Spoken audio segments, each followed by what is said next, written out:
Aguero's right about the shoe. The shoe was not the same in the picture shown in court as the shoe pulled from the evidence bag by Trooper Bukake.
And you mentioned you're at the hospital. There was a sneaker. One. Yes. Bukake!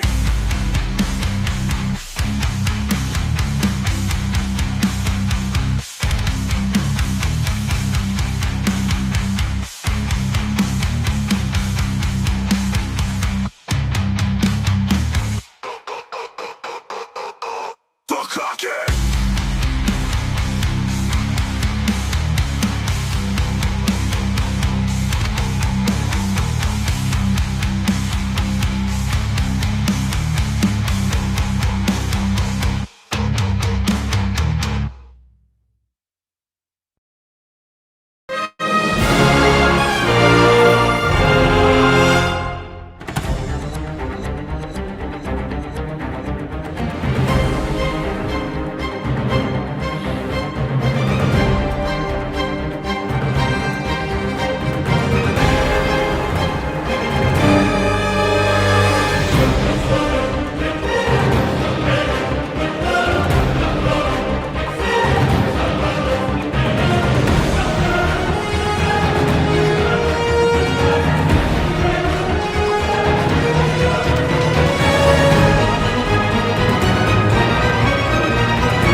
Woo! Good evening, friends. Good late evening, friends. James Lynch starting it off. Gifted memberships. Thank you so much, James Lynch. Appreciate you, my friend.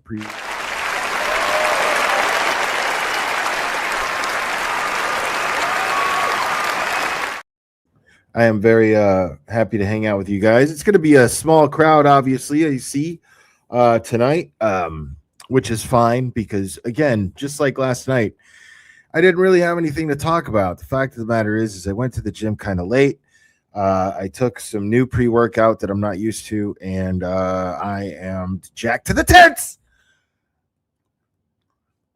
But I'm also like, very like post-workout right now at the same time.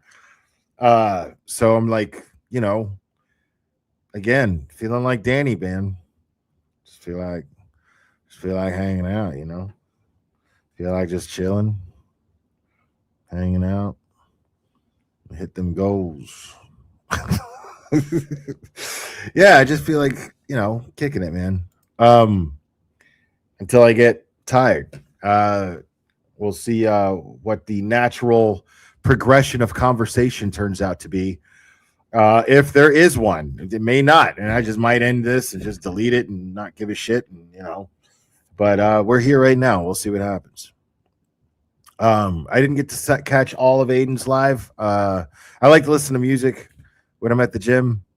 Amy McCabe, member for 12 months. Thank you so much. Hey, Will. Hey, Amy McCabe.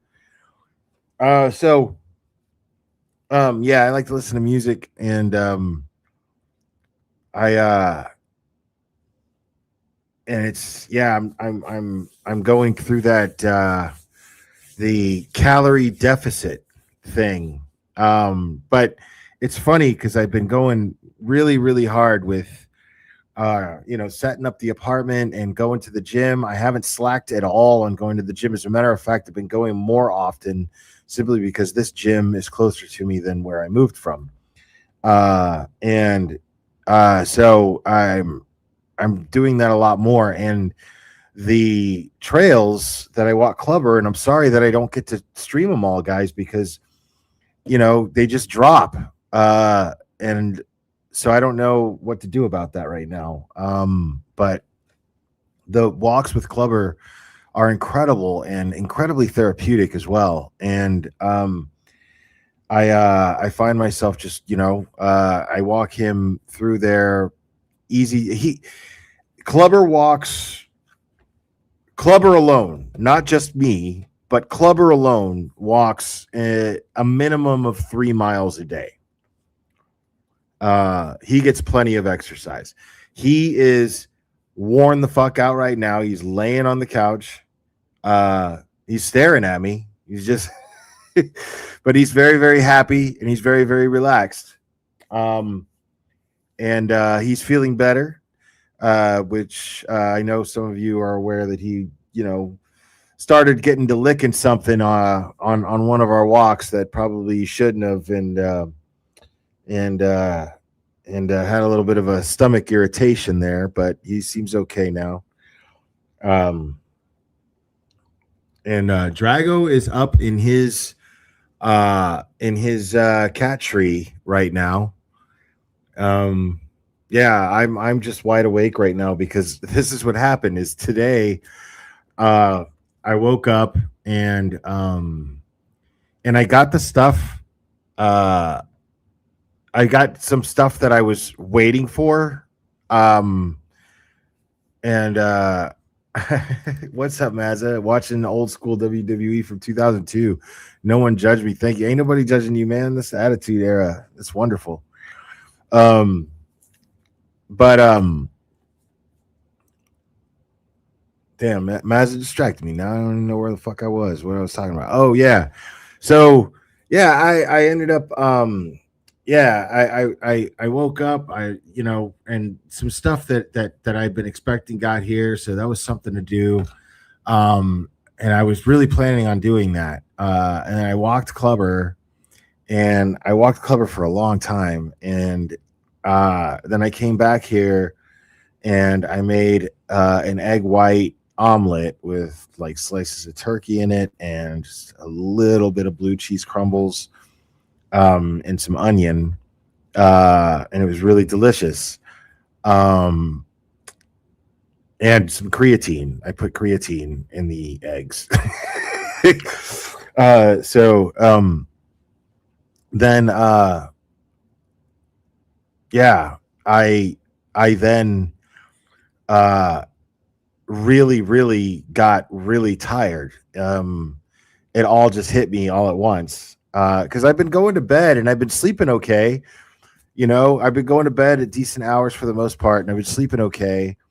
And then what ends up happening is I just end up exercising a lot and keeping busy and not really realizing it because I'm enjoying myself too. And I'm walking Clubber and I'm, all of this stuff. I'm very, very active now. I was already active, but now I'm really active. And today, after I made that egg white omelet, I got in my bed and they're like re-roofing my apartment, the whole complex. And the last 2 days they've been re-roofing the roof on my building, and it didn't matter. It was loud as shit, and I slept like a baby. I did not give a shit. That bed is so comfortable. That is so comfortable.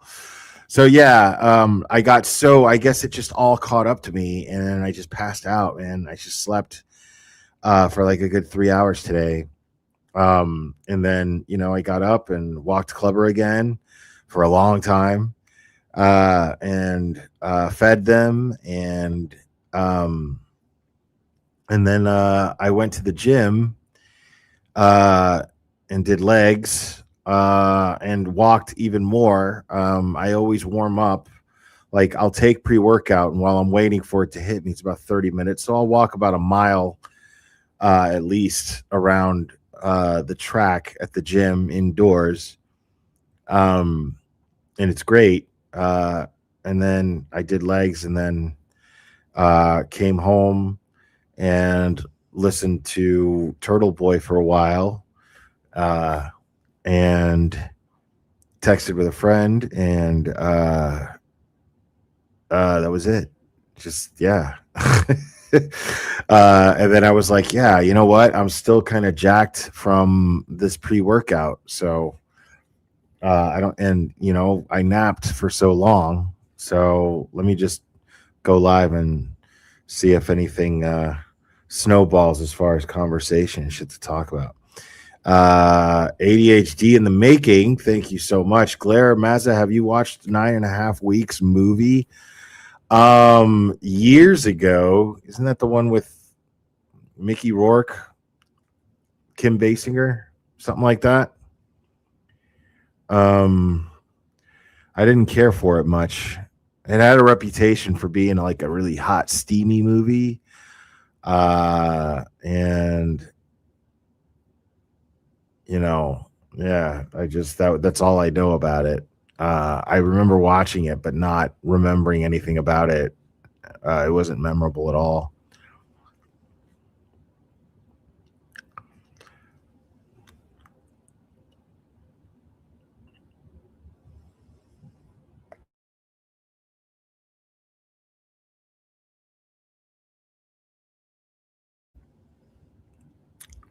Baker, my boy, and Microdots, my other boy. What's up, homies? Um, I miss the good old days. PWO, that you feel like a meth head on a 5-day high. PWO, what does that mean? I love Mickey Rourke in the 80s. Yeah, me too, man. I love Harley Davidson and the Marlboro Man. I mean, it's not a good movie, but I love it.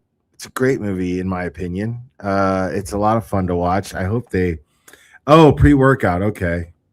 I was good old days that you feel like, oh yeah. No, I mean, um it's yeah, that's too much. I don't want that, I just want to be jacked up for my fucking workout, you know? Um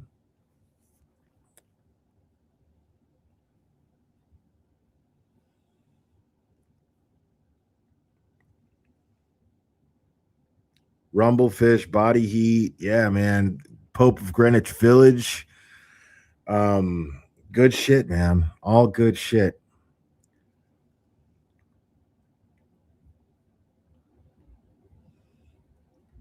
So yeah, man. I just been uh I it's there's always a lot to do, but I'm enjoying where I'm at right now, but I'm not realizing how exhausting it is. And I really love my new bed. Um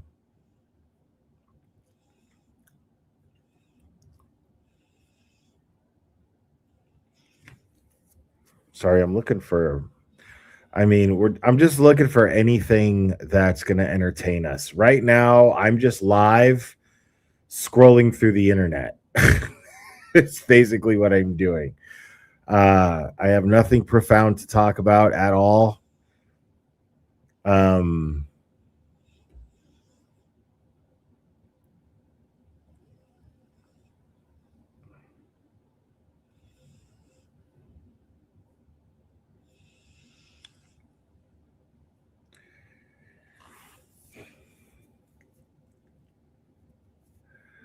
oh yeah, so Tanner Lynn Horner was sentenced today. Let me see if I can find that sentencing because I haven't watched that yet. So that's something we can do. All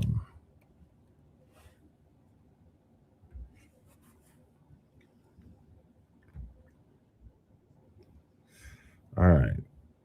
Do I want to see the news clip or do I want to actually watch the? Okay, here we go. Yes, here we go. Good old Court TV. All right, so let's check this out. This fucking sack of shit. So this is the guy who was driving a FedEx truck and kidnapped a little girl and did horrible things to her and killed her and tried to say that he found her hit by a vehicle or something and put her in her car. I can't really remember. I covered it when it happened. And I spoke to a friend of his, a friend of 10 years, live on here. I posted it on Twitter. So I did that when that happened. And then this is the sentencing because he pled guilty, but he's going to get the death. Well, and then the judge left it up to a jury to decide whether or not he would get the death sentence. And so this is the sentencing right here. It's been a heck of a month. I want to thank you up front for being so attentive and giving us your time away from home, away from your families, away from work. We appreciate that. The way it works today is I've got a few things to say. The defense will have a few things to say, and then I will finish, and you will get the charge of the court that the judge just read you.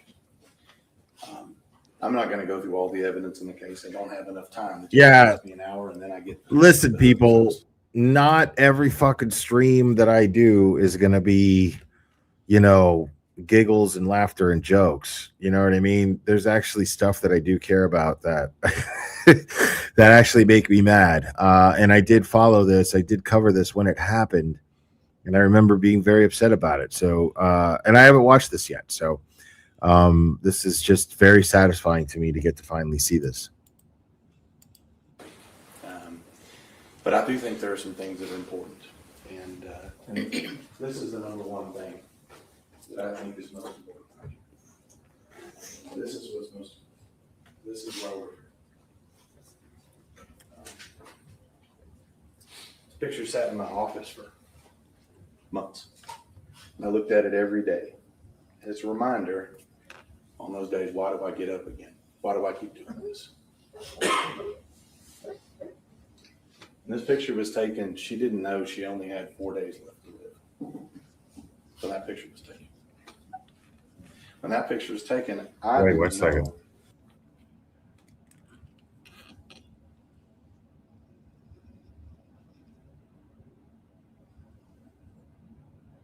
Clubber was howling in his sleep, and it's just it melts my heart ever since the first time I heard him do that, the first night he stayed with me. Yeah. And so I wanted to catch it, but I guess he's already done doing it. That 6 days after that, I'd be talking to my sheriff, and you heard from him, a former Texas Ranger, a fairly grizzled veteran of law enforcement, that I'd be sitting there with him and not a dry eye between us. It's I crazy. knew then that I would be here in front of you. But why are we here? We're here for her. We're here for her memory, her voice, a little bow on her head, smile on her face, love in her heart. That's why we're here. She can't seek justice. We're here for her. When you all got qualified and we went through the whole process, talked about a lot of things. And one of the things that I think we talked about is the death penalty. And a lot of people are reluctant on that. and we should be. And it should be used in only the most extreme cases. Now,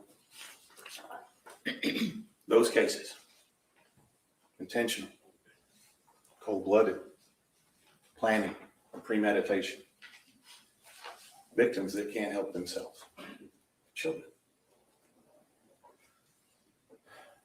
Cases where the victim is sexually assaulted prior to their death. Cases where there's no mercy shown to the victim. Cases like this. This is what, and the reason why that Texas keeps the death penalty here. This is why.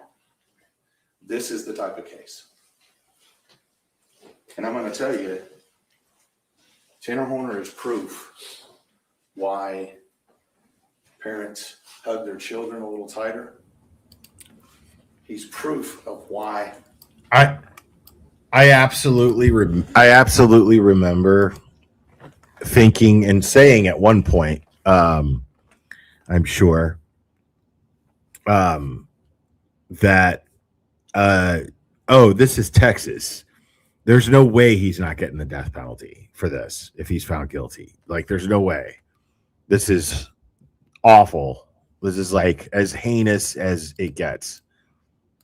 Children are nervous to go play outside. I'm going to speed this up, though. He's proof of why there's evil in society, and we can never turn our back.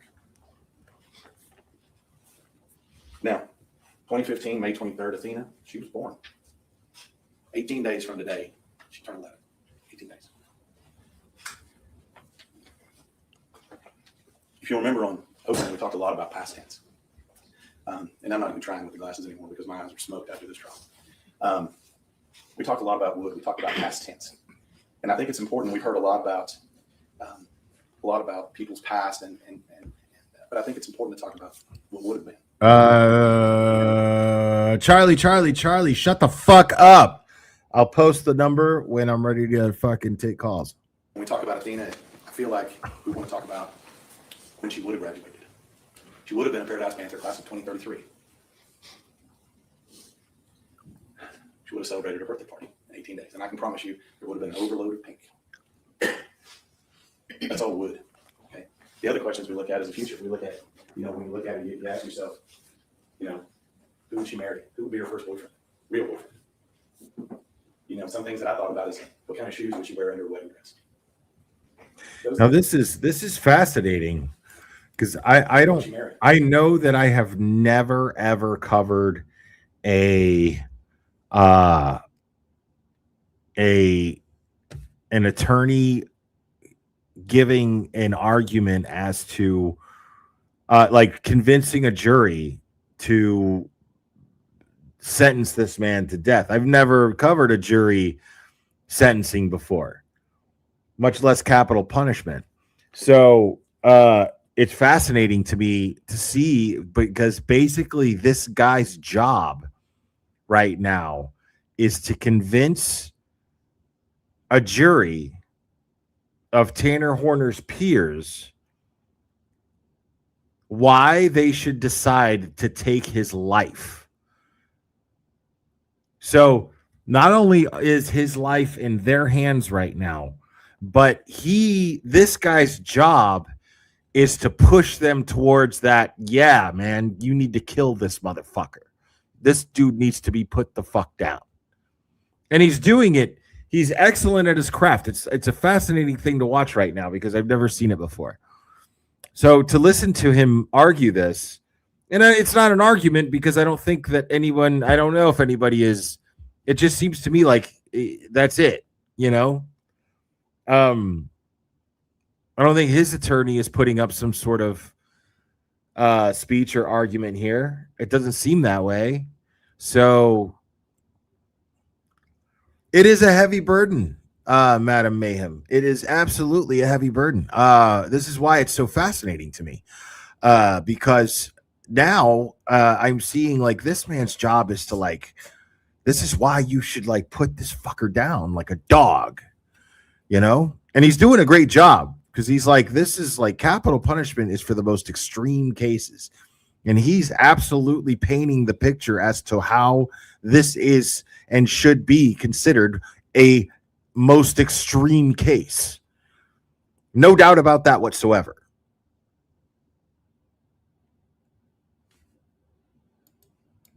Right? What kind of job would you have? That's what's important here. Her future. And the fact that, I want to cut that short. Brutally cut that short. So that's why we're here today. Try to do all this by memory. It just doesn't happen. I've been here 5 weeks now. It just doesn't happen. So the big thing here is this case is going to require a tough choice. We all know this. But the right thing is often the toughest choice. Now, we're taught as baby lawyers, we're supposed to get up here and bring all the fire and brimstone. And I can assure you, I can generate some fire and brimstone. But this isn't the case for it. I haven't watched, even though I covered this. Notice that any of the updates I haven't followed up with this because, like, I there's only so much. I don't know how cut out for true crime I am. I don't think I'm cut out for it much at all. I think I'm good at being objective. I think I'm one of my strengths in covering this is being somewhat of a breath of fresh air when it comes to looking at things from a logical perspective and an empathetic perspective to some degree. But also, some cases, like I still have not, my point being is I still have not watched the camera footage from the FedEx. I haven't seen it. It's too much.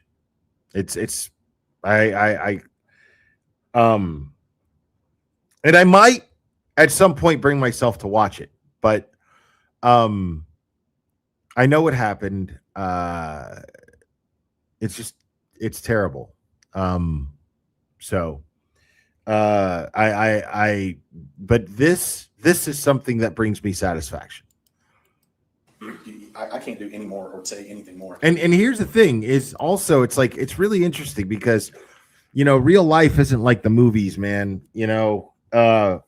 because I mean, I guess it is for some people, in a way, in the way that I'm going to explain it anyway, not saying that people are any less. Like, if you watch that and you took an interest in it, I'm not judging you at all. I'm saying that me personally, I can't, right? I not yet, when every time I see it, I'm just like, oh yeah, I don't want to do that right now.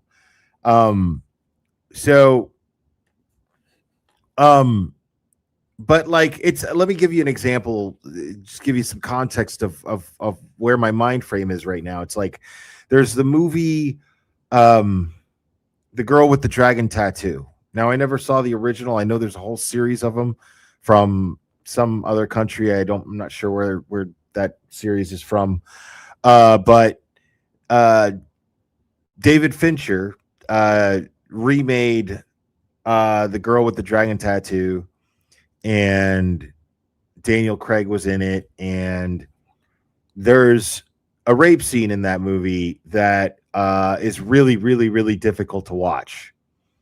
But the brilliant thing about Fincher and the brilliant thing about a filmmaker who's going to really make you uncomfortable, they know how to really get the dopamine going, the serotonin rush. They know how to do that because nobody likes to watch that scene. It's a hard scene to watch. But the thing is had that scene not been so hard to watch, the revenge scene, remember that? The revenge scene would not have been nearly as satisfying. This is something I noticed as I was watching the movie, because there's times where I see like a rape scene and I'm just like, oh my God, like, is that necessary?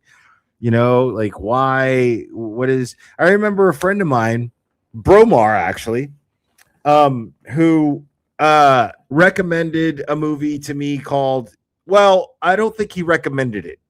He didn't recommend it. He just was telling me that he had just watched it.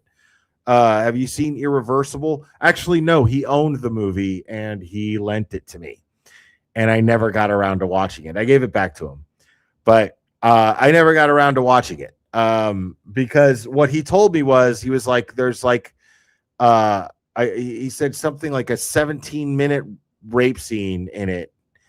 And I was like, I don't want to watch this. He's like, trust me. But the thing was, is that he recommended other movies to me. And sometimes, well, no, yeah, it was Omar. It wasn't Bromar. It was just Omar. He wasn't drunk when he did it. This guy's actually, he was one of my dearest friends, and we got along great. We loved to talk about movies. We liked a lot of the same movies, but he also liked movies that I hated. And like, I remember him saying Syndicky New York changed his life. It was amazing. It was a great movie. And I was just like, man, that's, no, like that movie was fucking terrible. I couldn't stand that movie. It was the most self-indulgent, feel sorry for me bullshit from Charlie Kaufman that I've ever seen him write. I didn't like it at all. And he recommended this, or he lent me this movie Irreversible, and I never got around to watching it because supposedly there's this like really long rape scene in it. And I just didn't, I was just like, I don't need to see that. So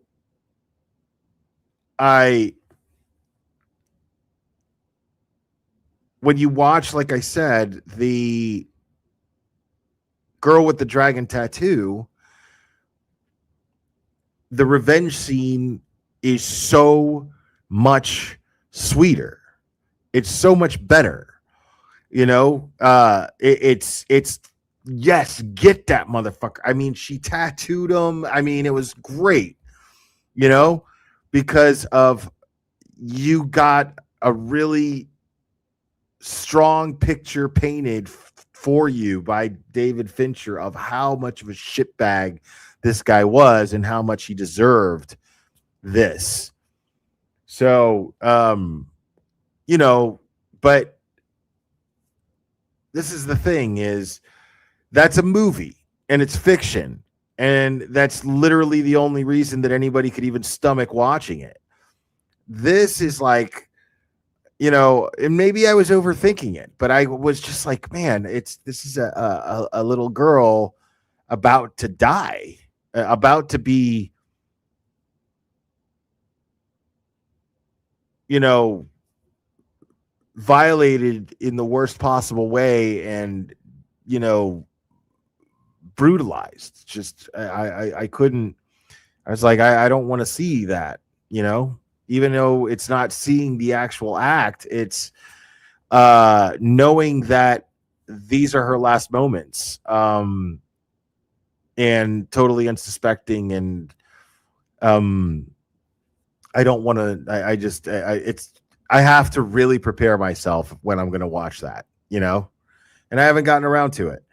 But this, just knowing what this guy did, this brings me satisfaction watching this. You've already seen on that screen. There's nothing I can do. There's no amount of fire and brimstone. There's no amount of jumping up and down and being like that could ever come close to what you've already seen. And I'm not even going to try. The evidence in this case, I'm not going to go through it because it is massive. But the big point of all of this evidence is this.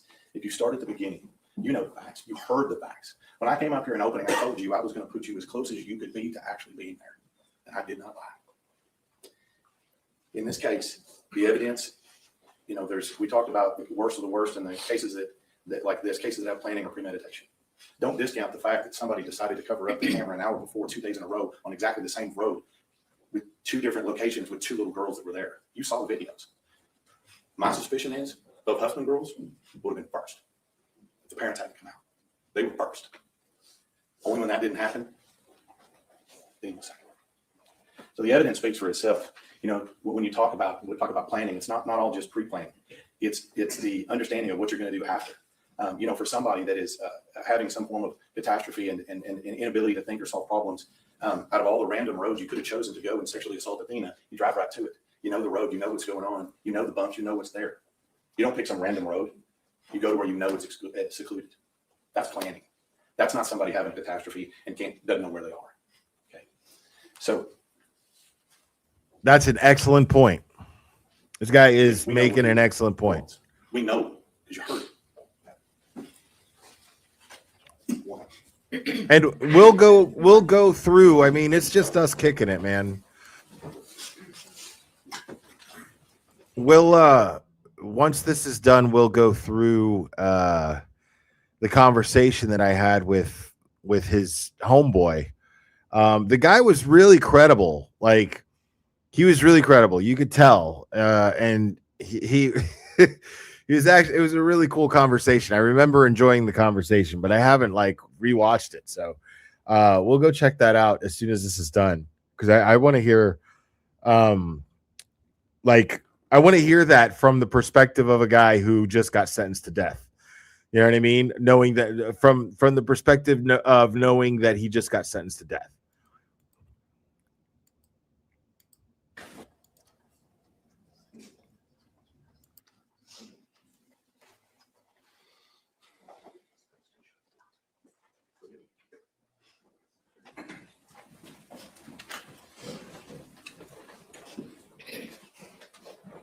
Can all the members of the jury see the board?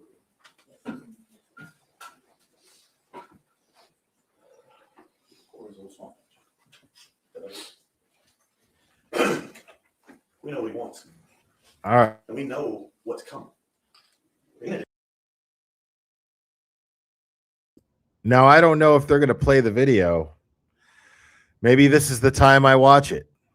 I will watch it if they play it here. If that jury's going to watch it, what kind of an asshole would I be if I don't fucking watch it? Didn't know what was coming. He knows what's coming. That's not, guys, that's not the look of someone who doesn't have a plan, doesn't have motivation, that hasn't thought this out, that hasn't fantasized about this. That's the look of a predator right there. Now, about the evidence, you know what happened. I'm not going to go over that anymore. There's a couple of things here that I think are important. I talked to you about DNA, and I think DNA is important. The only acceptable answer in this case is that Tanner Horner was excluded. That's the only acceptable answer. And that's not the answer we have, period. It's not that, well, Facts. we found some DNA, it was his, but, you know, maybe it's not enough. It's like when Dr. Ryan got up there and said, well, he's not a pedophile. It Good. only happened one time. I beg to differ with that. Now, when we talk about the murder and what happened, you guys heard it.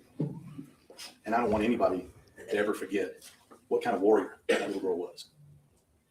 I don't know if anybody could have withstood what she withstood over and over again. I don't know anybody that could have Jesus. withstood that. He can choke her, he can beat her, he can do it over and over again. But what do we know? We know the end result was right here. This is what it took.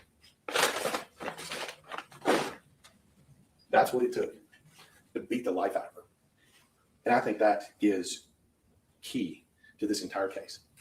If the What did he facts use? not A bad, if the shoe? sexual assault wasn't bad enough. Is that a The level shoe? of violence that one person can inflict on a child, including stomping them with a pair of shoes. Jesus, dude. Oh, I hope this I wonder where motherfucker that fries. Tread light print came from anymore, because we know. What a shit bag this motherfucker is. Now, like I said, the defense is going to get up here after me. I can't fucking believe that. That's pure evil. But what I anticipate is going to be a continuation of what you've already heard. His brain's broken somehow. He's got all these conditions. He's got all these ailments, all these things. He may have some or part of those. Apparently, according to Dr. Young, he even got low T. We even got the lead paint guy. I don't know about the lead paint guy. I don't know if it works or not. I don't know if his little homemade zapper works or not. I honestly don't know. But what I do know is this. If you're going to come in here and try to convince us that somebody has all this lead in their system, it's causing all the problems, why do you test anybody else? I mean, if you want us to believe you and all this stuff's going on, why don't you test the other people in the house? I don't think you want to know the answer. That's why you don't do it. So when we get up here, it's going to be a lot of talk about second chance. It's going to be a lot of talk about, maybe mercy. There's going to be a lot of talk about, his deficits and disabilities and things of that nature. But let's remember this. Everything they're telling Nah, man. you is an excuse. Facts. You know, I know it's an excuse. That's infuriating, man. It really is. And here's the thing, though. In this case, you know, you can't blame anyone for saying what they have to say to try to save their own life. Self-preservation is just a thing. It's an act of instinct. It's just kind of just how it is. People are just going to be expected to do that. Now, the difference, though, is it would have taken a hell of a character on his part to say, I deserve, whatever. Whatever you see fit is fine. Without laying it on too thick, instead of coming off like he's doing it to get sympathy and trying to play reverse psychology. But, to sit there and, it's just, it's infuriating that somebody might use that as an excuse to try to get away with it. But when he knows that it's whether or not he's going to get this death sentence or get life in prison, I can somewhat understand someone trying to save their own skin and instinctively saying whatever and trying to use any type of method to gain the sympathy of a jury. But apparently the jury did not fall for it, and he was ultimately sentenced to death. There's 7 experts and $500,000 to come up here and tell you it's not an excuse. That's how you know. If you've got to work that hard to try to prove that some kind of excuse, we know what the answer is. They're trying to get you to excuse his conduct. They're trying to get you to be less angry or less blameworthy on somebody for their conduct.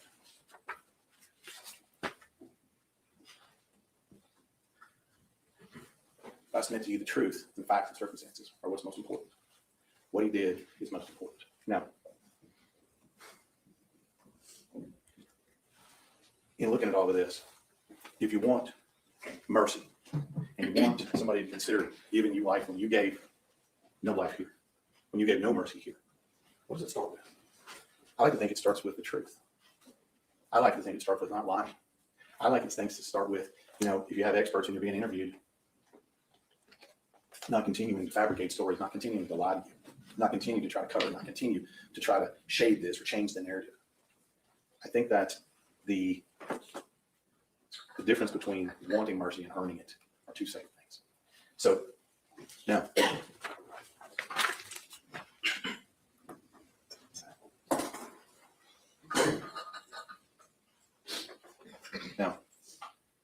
what you've heard for the past 2 weeks is that the person driving that vehicle, you see it right here, this person right here driving this vehicle, you've heard for the last 2 weeks about every form of ailment one could possibly have. And you heard about the last 2 weeks how that person can't cope, has stress, has the inability to do basically anything on the earth whatsoever, and essentially is incapable of doing anything. If you have any doubt about that, watch the 8 minutes of this video right here, from when he pulls in to Athena's driveway until he covers up the camera. If you have any doubt about somebody's ability to do and participate and be out in the world, watch that video, because it's real clear. That's an individual who knows what they're doing. That's an individual who's hunting. That's an individual who's looking around and understanding what's around them. That is an individual who is absolutely lethal. That's an individual who targeted somebody, found somebody, tricked somebody, got into the vehicle. You all saw when he took his hand and he put it over her mouth. He knows what's coming. I mean, that's fucking crazy. Now, let's be honest here.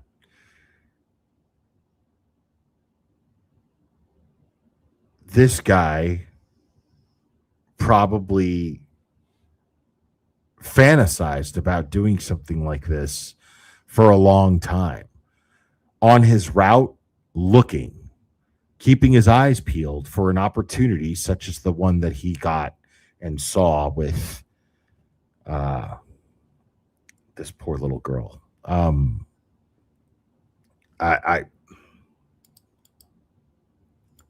You all saw right here. You all saw right here. Bungee cords, trying to tie somebody up. You all saw that. This is not an individual that's on some form of stress-fueled catastrophe. And the cocaine nonsense, Just another lie. Just another lie. I mean, I don't want to hear that shit, dude. There's a lot of people out there that do cocaine. I mean, Athena did not deserve this in any way, shape, or form. And this isn't just a case of bad luck, where, you know, it was just, you know, a wrong place, wrong time for Athena Strand. No, that doesn't happen. And I don't want to hear mental health problems either. If somebody has those kind of mental health issues, then they need to be removed from society altogether and not be a burden. Society does not owe them anything. It's not, you forfeit your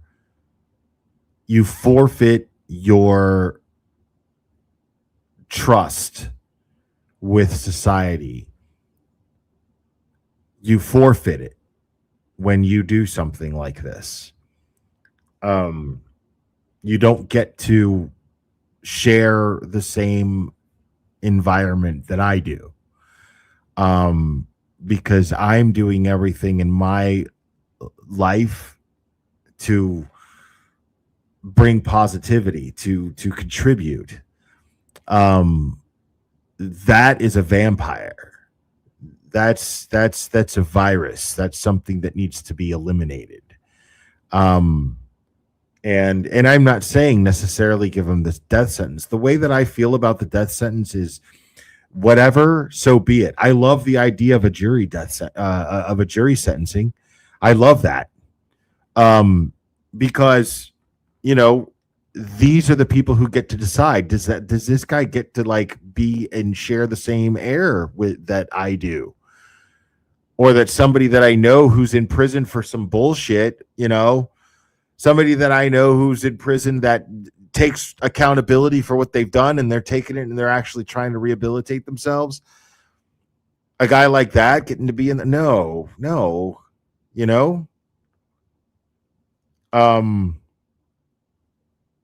You know, but at the same time, it's like I'm the kind of person who I believe that, you know, I love the reason why I love a jury sentencing is because it should be up to the jury. It should be up to the people to decide this, whether or not he gets to be, you know, a productive member in of prison society, or if they just get to, that's it. Because at the end of the day, the taxpayer's the one feeding them every day. You know what I mean? That's not charity. That's coming out of the American taxpayer. It's coming out of the Texas taxpayer. So, you know, giving that dude a bed to sleep in every night. And right, he really violated, I mean, not just a member of society, but somebody who, you know, delivers packages that you're looking forward to. This is somebody who knows where you live and somebody who will bring you the things that you order or things that people send you. And there's a positive thing here. Now it could be bad news, I guess, maybe, but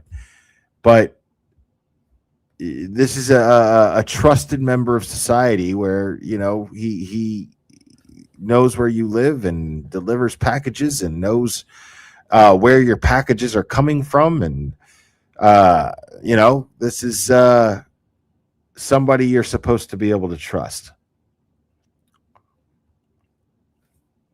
And delivering her Christmas Barbies. That's right. I remember that now.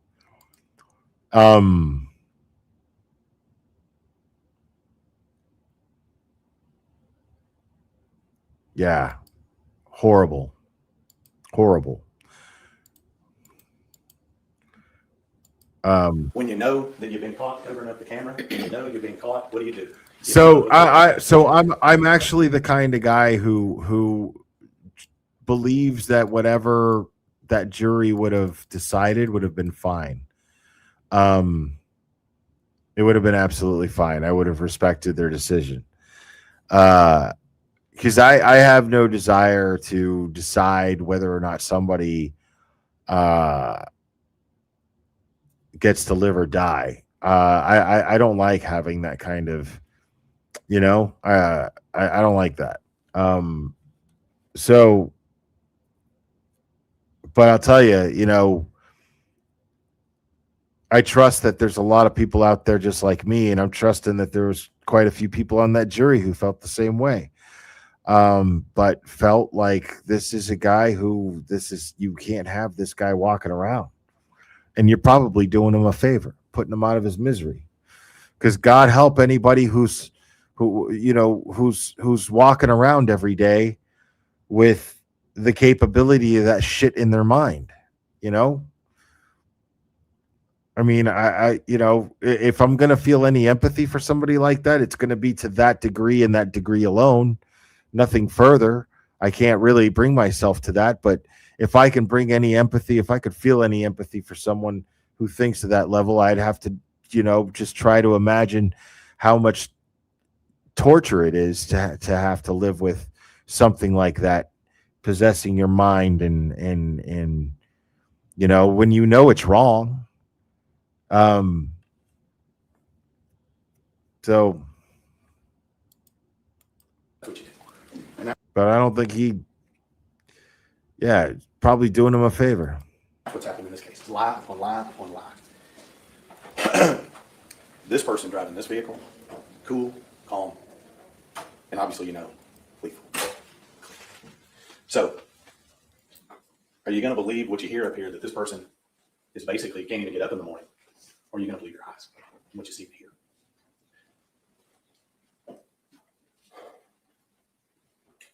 The only sentence in this case that gets justice is her. Oh, I didn't say yes. I didn't say sympathy. I said empathy.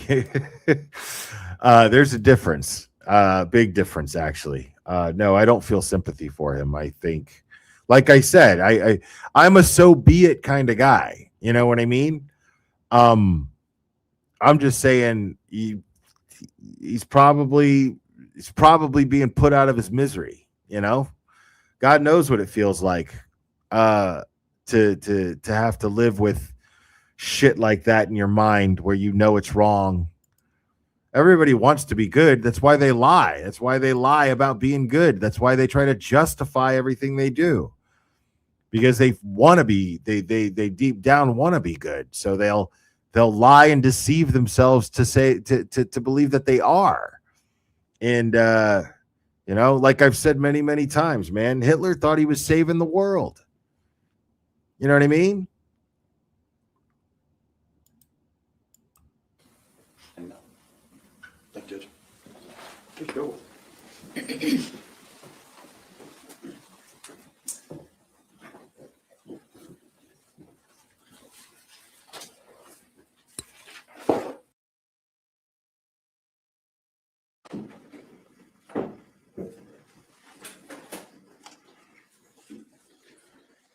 Court has received notification from the jury that they have reached a verdict. Both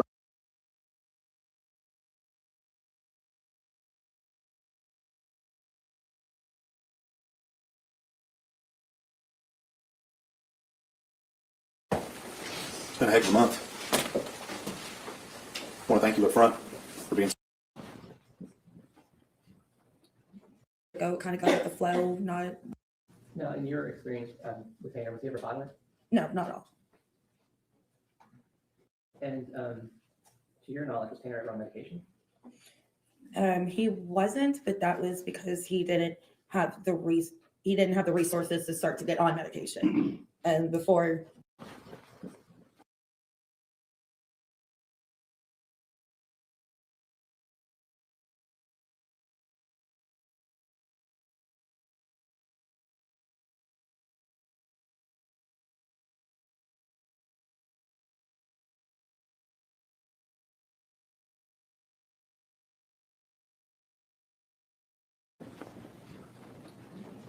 Good morning. Good morning.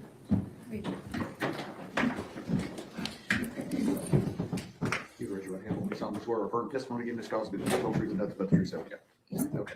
There's a rule of evidence in effect says you cannot be in court unless you testify. And once you have discussion, once you finish testifying, do not discuss your testimony with anybody else except for lawyers. Okay? Yes, sir. All right. Mr. Gold? Thank you. Good morning. Good to see you again. The purpose of this meeting, I'm going to just call you Elizabeth. Is that okay? Yes, sir. Do you know Tanner Horn? Yes. And how long have you known him? About 5 or 6 years. And how do you know him? We met through one of his ex-girlfriends at a place I used to work at. Okay. And so you mentioned maybe one of his ex-girlfriends. Are you familiar with kind of Tanner's relationships? Yes. And what type of girlfriends did he gravitate towards?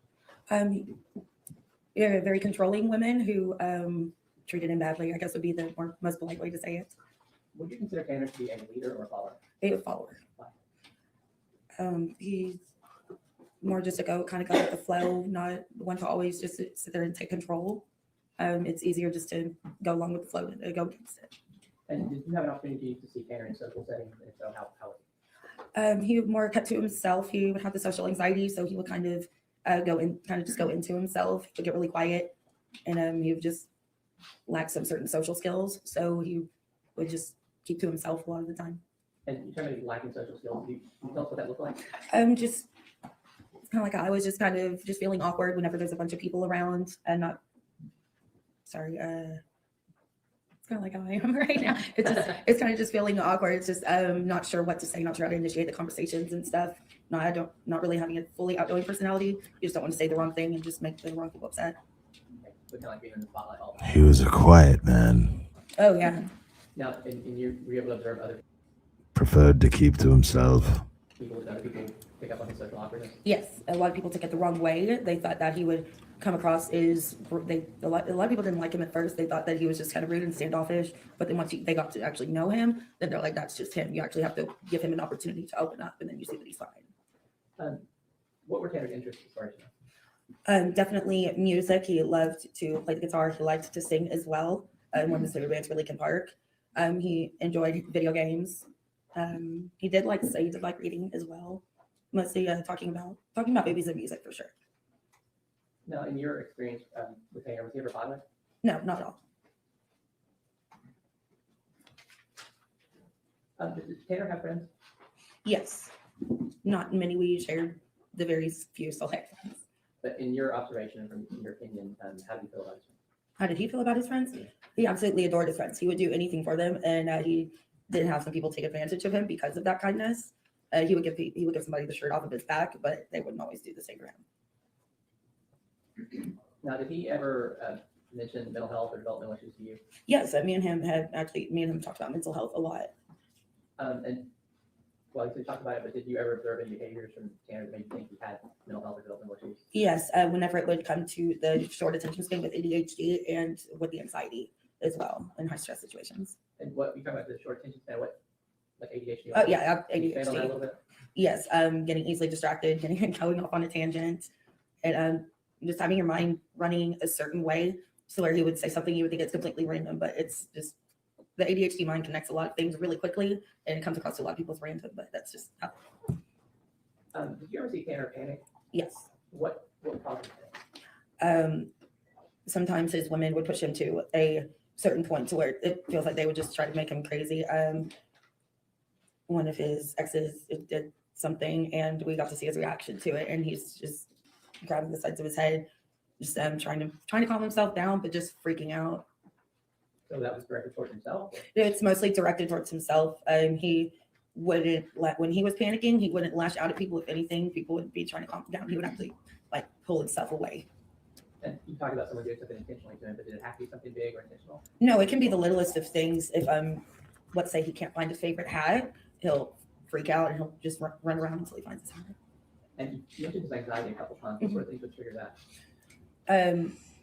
Really just thinking you did something wrong, if he thought that he said something wrong or upset somebody. This is interesting. This is really, really interesting because I know this is different than what I normally do, guys. But like I said, this is the rabbit hole I kind of feel like going down tonight, and I'm just gonna be live doing it. So I understand it's not what I normally do, so I'm not gonna take it personally that nobody wants to watch.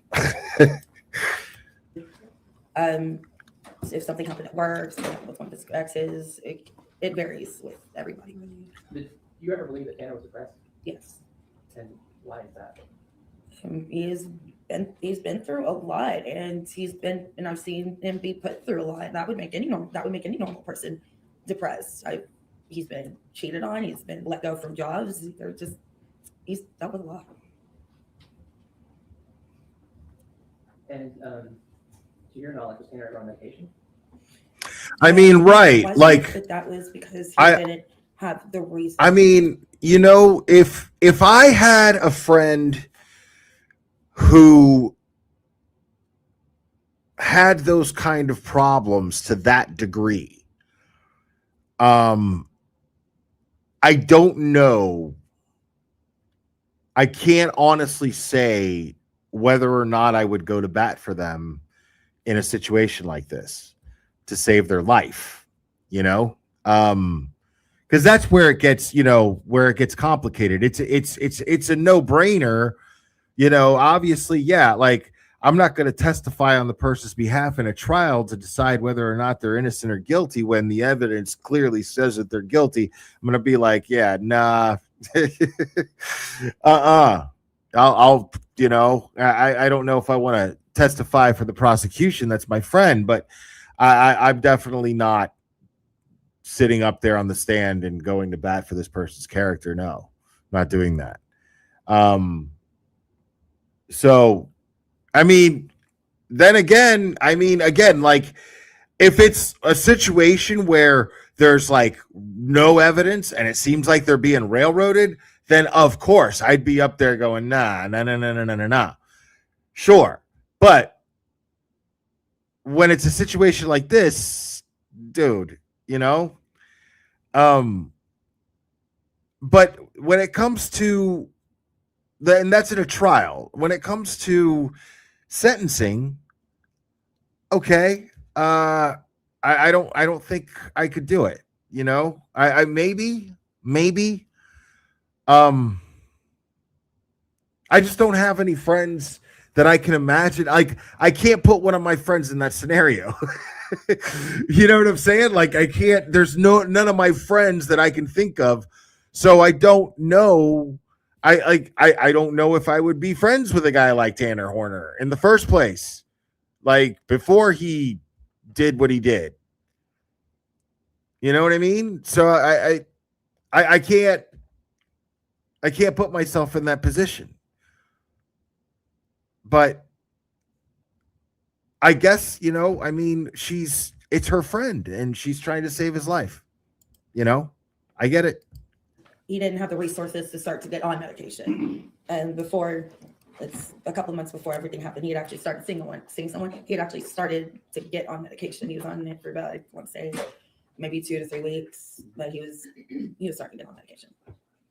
Do you know of anything, or do you see anything that helped with his anxiety and depression? Music definitely helped. Having some sort of outlet, whether it's just writing, reading, something that can seem so simple to somebody else can be the thing that you look forward to the most. How did Tanner react to fatherhood? Honestly, words can't describe how excited and proud he was to be a father. He didn't know, in my opinion, he didn't know how bad he wanted to be a father. Like, until he was a father, and then everything just changed. I don't think that. How long is this? Because I don't think we're going to listen to the whole. Oh, it's only 20 minutes, and I got it fasted. I got it playing at time and a half the speed. But I wonder what this guy, like, because it was so long ago, and I haven't listened to it. We're going to listen to it after this, because I want to know. I mean, a lot of what she's saying sounds familiar, and it sounds like they're talking about the same guy for sure. But that's the thing, is like, I just don't think where I'm at is, in my mind, is I don't think those things are in any way connected. I don't think that him having ADHD or depression or anxiety has anything to do with the desire to rape and murder a child. Because I know a lot of people ADHD, depression, anxiety, clinically diagnosed with all of these things. I make it a point to manage this. I have found a method to manage it. But even at my worst, by the way, never did it ever cross my mind to rape or murder a child. So my point being is, okay, she's describing someone with these issues, sure, but none of that has anything to do with what makes someone rape and murder a child. I know this to be a fact. I think that all of us know someone who is ADHD, depressed, or struggles with depression. See, I believe you either struggle with depression or you suffer from depression. I used to suffer from depression. Now I struggle with depression. There's a big difference there, because depression is something that I realized when I decided, okay, I'm going to deal with this. Like, I'm not going to try to run away from it. I'm not going to try to drink myself away from it. I'm not going to try to fucking cocaine myself through it. And I'm not going to try to sit there and feel sorry for myself and lay in bed all day doing it. I just did. I knew that it had come to a point where I just didn't feel worth anything. And I had come to peaceful terms to end my life. And then I got a wake up call, and, it was just one of those things. And I knew that dealing with, if I'm going to use depression and anxiety as an excuse for being suicidal, okay, well, how do I deal with this so I'm not suicidal anymore? Well, I find a way to actually manage my depression and anxiety. Instead of feeling sorry for myself about it and using it as an excuse for being a fucking twat, then what I'm going to do is I'm going to work on it. I'm going to figure something out. That's how I came up with the whole Glare thing. I was like, what is the formula here? And okay, I have to focus more on being grateful rather than whining about the things that I don't have. I have to focus more on, I have to make more logical decisions. I have to think things through and not just be so goddamn fucking aloof and impulsive. Rationality. I have to be more rational. I have to be more empathetic, put myself in other people's shoes, instead of sitting there thinking that I'm the only one with fucking problems in the world.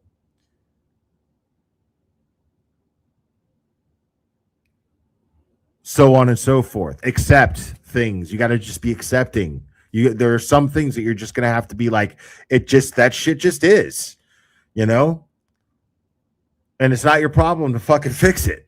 You know what I mean? Worry about your own shit, Don't, let shit fucking, accept some shit you just got to accept for what it is. All shit you got to accept for what it is. Because if it just is, it is.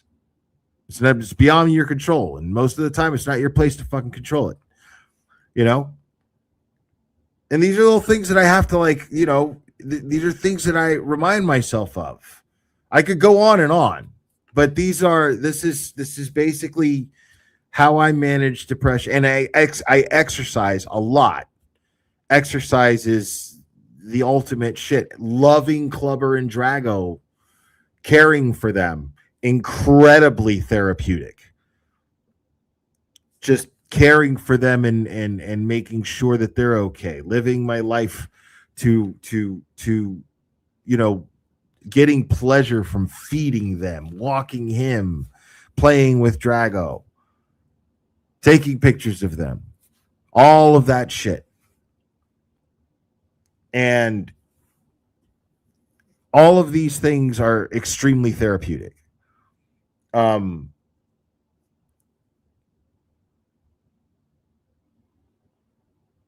None of this shit, like, and I know a lot of people, man, who struggle with the same shit. They find their own way to manage it too, you know. And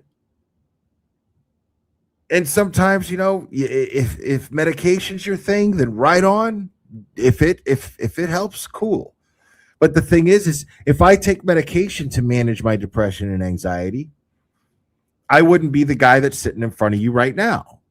I wouldn't be laughing and doing impressions, and I wouldn't have it. I would just be totally fucking, my personality would be stagnant because it would level me out ADHD wise. It would level me out, but it would do so at the cost of my creative side.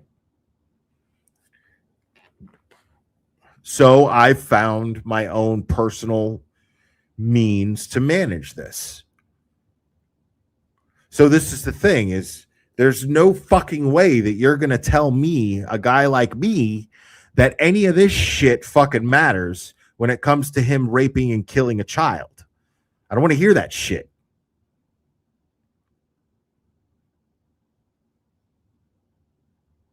Is that fair? You know what I mean? Like, and I know a lot of you, if you're struggling with the same thing, or you're, you know, you've been there, or you're going through it, or you have somebody close to you that is or has, then you get it. You know what I'm saying? And you're not going to want to hear this shit. You know, like I understand the girl's instinct to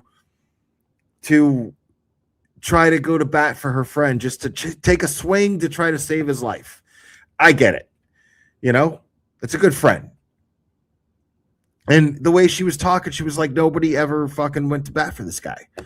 You know, like, maybe somebody should for once in his life. Maybe she knows it's not going to do a fucking thing, but at least she gets to say and give him that she tried, that somebody tried. Give him that comfort, you know? Maybe that's how she's looking at it. And I fully understand that. And there's no fucking way I'm going to judge her for it.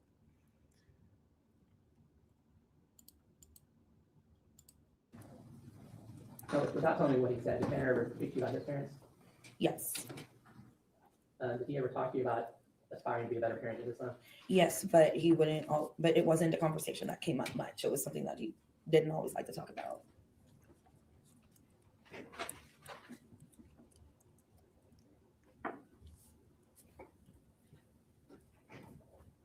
No.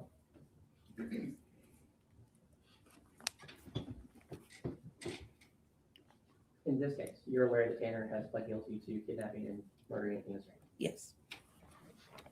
Okay, 1 second. Yes. Yeah, it was leg day for me too, Baker. Cross-examination. Appreciate it. Ma'am, you said you've known Tanner for 5 or 6 years? Yes. What was the situation in which you know him? Do y'all hang out? What's the situation? And do you mean like how I met him? No, like what did y'all do together? We would hang out after work with his ex at the time. Sometimes we would go out to the bar and just hang out, dancing. We've gone. I bet that's therapeutic as fuck. All the time or two. But a lot of our work schedules were Yo. conflicting with each other. NGL. The thought of chopping wood and carrying water from like a well sounds so satisfying. I don't know why it does right now. It just really does. Chopping wood and carrying water from a well. The simplicity of it. It's so comforting. So we didn't get out much. Sometimes we would hang out at a mutual friend's house So- as well. This time that you hung out with him, going to festivals, over that time that you knew him, how many times do you think you actually did that? I couldn't say. You don't have an estimate? I just don't have an exact number. Was it every single weekend? No, I don't think so. Once a month? I would say maybe every other weekend would be my best guess. And you said you knew what he pled guilty to. Do you know what he actually did in this case? Not, I haven't really been following all the articles and videos. I've just been kind of avoiding anything with it. I don't know exactly. Councilman, please, right. And that'd be great, counsel. May this witness be finally excused? Yes, sir. Thank you, ma'am. Thank you. Okay. Lee, Your Honor, can you press for one? Sure. And do you ever know him to kind of be lacking in common sense sometimes? Yes, Now, did you have a chance to actually work with Tanner? yes, Was that at a glass company? yes. And how long have you been in the glass business? 35 years. Wow. 23, sir. What was Tanner's job title at the glass company? Installer. And what does that mean? What would the job title? They would be out there in the job field, residential, installing mirrors, showers, anything that needs to be done on the job site. And was that like mostly manual labor, or Yes, sir. Huh. is there any kind of specialized training or class that's required to do that? Not to start out, but you develop that as you go. And how long does it typically take someone to learn that trade? You're always learning, but to go from like a helper, I hate to say that, to lead man, usually a year and a half. And he would have started out as a helper, and a year and a half, you'd expect him to work his way up to lead man? Yes, sir. And how was Tanner's work performance? He a little bit slower than most. He did show up on time. He just was retaining stuff was hard for him. With retaining Knowledge. the knowledge, the skills. How do you get along with his coworkers? Good. And what about his supervisors? Good. Did you ever, while at work, witness Tanner have an emotional outburst or some sort of unusual reaction? Yes. What was that? He had carried in some equipment. Got set down. Door got open. It was behind the door. We couldn't find it. Something so simple, but he just kind of lost control. Freaked out. Like he couldn't handle himself. It's kind of like not really screaming, but almost crying and slapped himself in the head and such. So that was kind of directed towards himself. Yes. And was it expensive equipment or just No, it's just simple stuff. See, that's stuff you put somebody under observation for. Because are they not a danger to themselves? If they're hurting themselves, okay? Like he's not autistic. He's not, like nonverbal autistic. He's not, I mean, this is not, there's people with ADHD.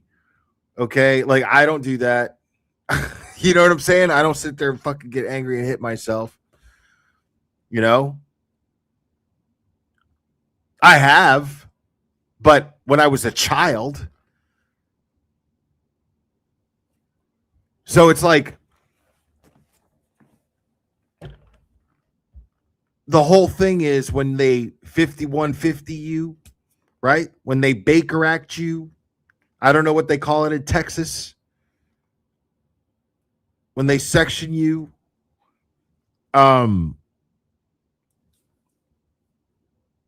it's based on whether or not you're a danger to yourself or others. Is sitting there and hitting yourself when you're somebody who's supposed to be just a normal, you're not mentally challenged in any way.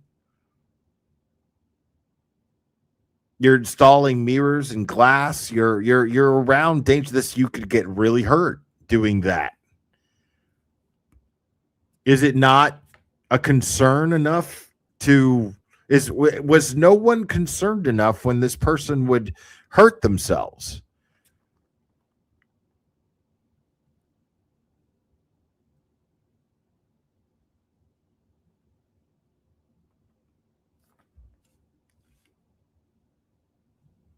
I mean, you go get a judge to sign an order and say, hey, this person needs to be observed for 72 hours because they're hitting themselves in the workplace around glass that they're supposed to be installing. But you just get to the job without it. And did you also have social interactions with Tanner? Said you met Yes. the electric cowboys. Yes.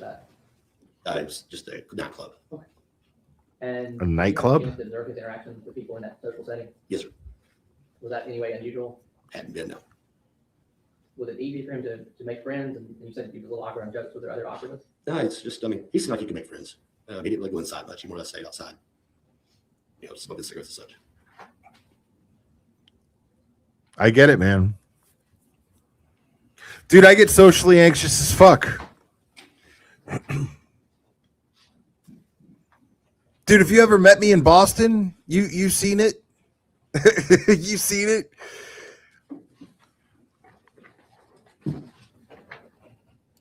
Now, you're aware that he My man. kidnapping and killing in this case, correct? I can see this.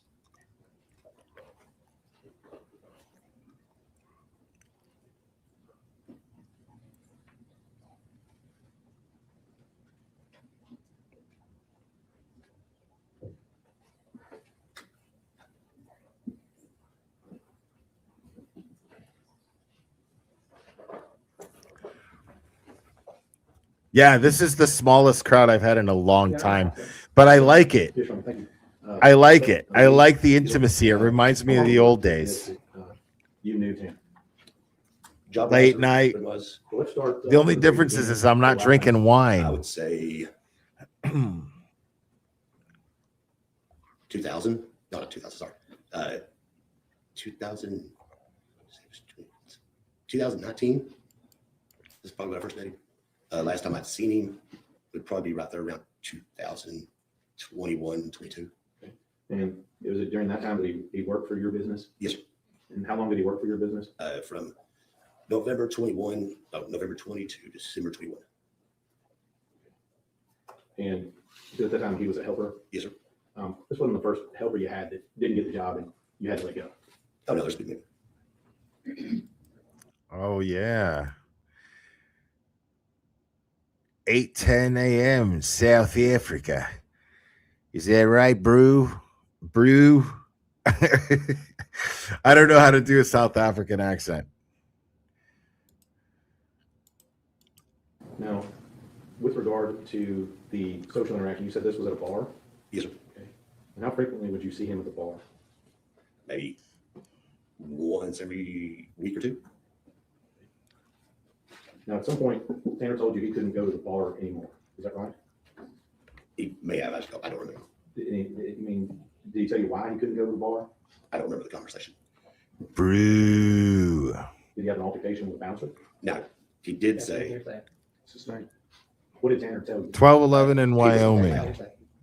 Yeah, type where you're from right now. he was not allowed in that bar. Type where you're Not watching allowed in from. that bar. Sir? Not allowed in that bar. Yes. But you don't remember why he told you why? No. That's what I'm trying. Regret. I'm sorry, I forgot to ask you about Tanner losing the job. Did you- Oh, St. Louis, my hometown originally. I was born there.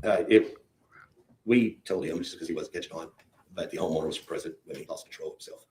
And the Nova Scotia, and so- New Zealand, Colorado, Boston, Massachusetts, Florida Panhandle, Tulsa, we do our best for everybody. Enos, Texas, Sydney, Australia, goddamn Montana. Tanner?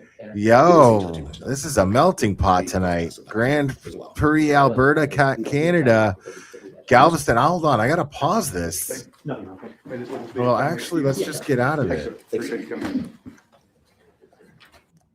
Let's just hold on.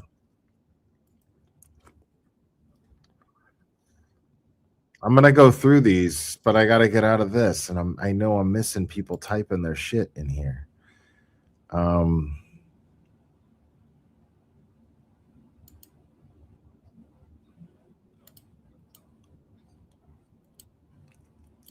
Okay. Galveston County, Philly, and oh shit, St. Louis is your hometown too. Emma from Hawaii. Singapore, 2:12 p.m. I think you're full of shit. I don't think you're in Singapore. I think you're fucking lying. North Dakota, I love it. Jackman, Maine, I love it. What is that? Arkansas? Pennsylvania, Scotland. That's right. Nicholas from Scotland. The Bronx, Fuck yeah, dude. Jersey, West Texas, Sacramento. I love Sacramento so much. One day I would love to live there. We'll see. They need a better governor. Squirrelaroo, Canada, Maryland, Massachusetts. So many from Massachusetts. I love it. West Tennessee. I love it. Chastity Danielle. North Florida, Ontario, North Carolina, Quinton, Texas. Got some Texans, man. Texans. Ohio. Oh, this is fun. Yes, it is. Philadelphia, Pennsylvania, Arizona, Wisconsin, Michigan, Houston, Planet Houston.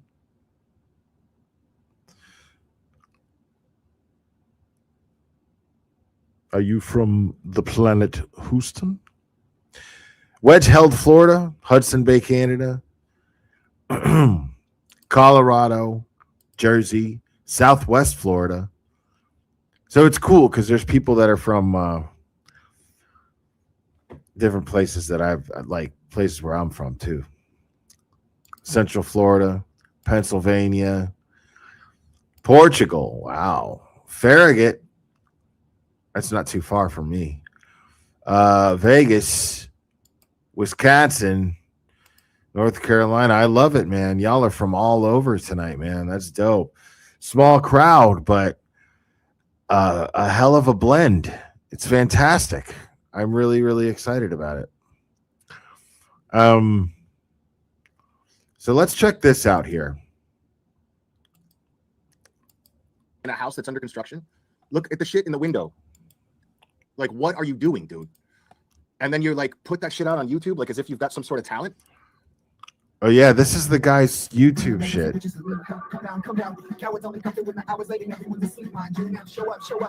I forgot I covered all this. He didn't even have a pillowcase. I forgot I covered all this. This is like, you realize I've been going live almost every day for like 7 years. Let's see what else. Okay, that's only so much of that I can fucking. Okay, now he's gonna cover Lincoln Park, folks. Wow.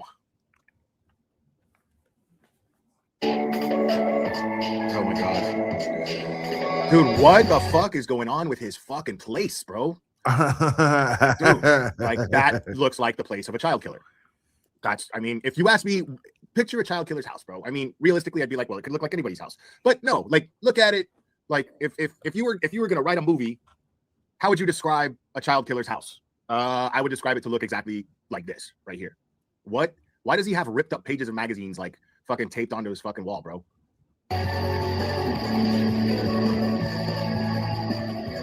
Look, his camera fucking even hates his guts, dude. Look at this shit. It won't even focus. Wow, dude. But those independent companies make the profit. How do I look older? So yeah, you know, in order to get the kind of service that you can. How is it that I look older? Sure, like, if you get an overnight package from FedEx, well, the reason why that's almost guaranteed that you're going to get that overnight is simply because it's simply because there's so many other outside contractors.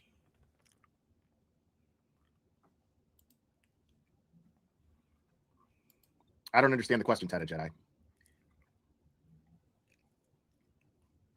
Right. Basically, right. Okay. I'm fucking Benjamin motherfucking So, I mean, Button, apples and y'all. oranges, but not, you know what I mean? Like, it's just a way for hell yeah, bro. Everyone to make their money and provide that motherfucking service.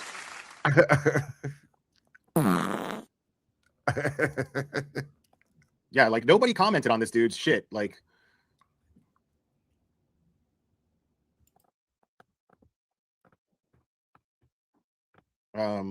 let's see. I'm not trying to come at you. However, I don't know what the original comment said, but I'm not trying to come at you. However, I think you misunderstood her comment. Yeah, in my defense, she isn't defending. In my defense, I was very angry about this case when I heard about it. That's why I covered it. I only cover things that I'm passionate about, guys. I've said this many times, and I found out about this case, I was like, this is fucking infuriating. Defending him when she says, I think they know that, is her implying that it should be obvious that the people who are a driver for Uber is being held on a $1.5 million bond. Let me see. Let me see. Calm down, people. Calm down. More Tanner picks. I'm trying to tell you. Okay. I'm trying to tell you I look older.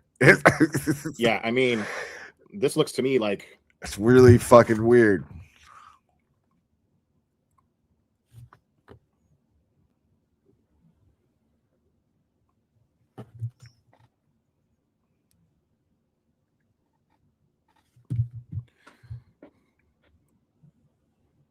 This isn't even that long ago. This is like maybe 4 years ago. here we go. This isn't long at all Yeah, I've before seen this one of him playing drums, but this is before this looks like I started a covering doorbell Karen cam Reed. pick. Dr. Edward Can I Moskowitz, see, thank you so like, much. Prayers for the family you are a blessing in this world. Thank you so when much. this Appreciate was. that. And Sister Sherry doing stuff. Thank you. Can we get more info regarding the creamer? It's sugar free. Streamed 3 years He likes ago. French vanilla, sugar free. December 3rd, 2022. This is when I stream this. So that's about the best I can give you. Now, there's another new email troll. Really? Hold on. Let me show this pic real quick. One thing at a time, Cherry. No, not that. Not that. Okay.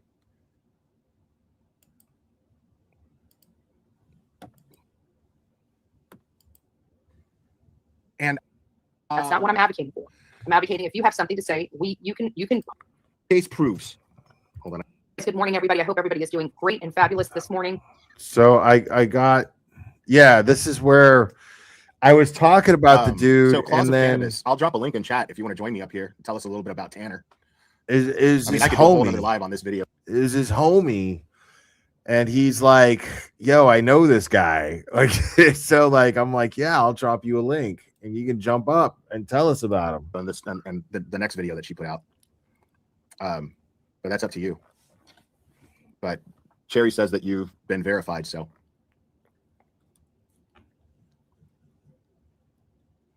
And if I drop the link in chat, folks, I'm not letting anybody else up but that person. Just so you know, I don't open panel anymore. All right. I still have that shirt, but it's got bleach stains on it. And I still use it when I go to the gym. The link is in chat, my friend.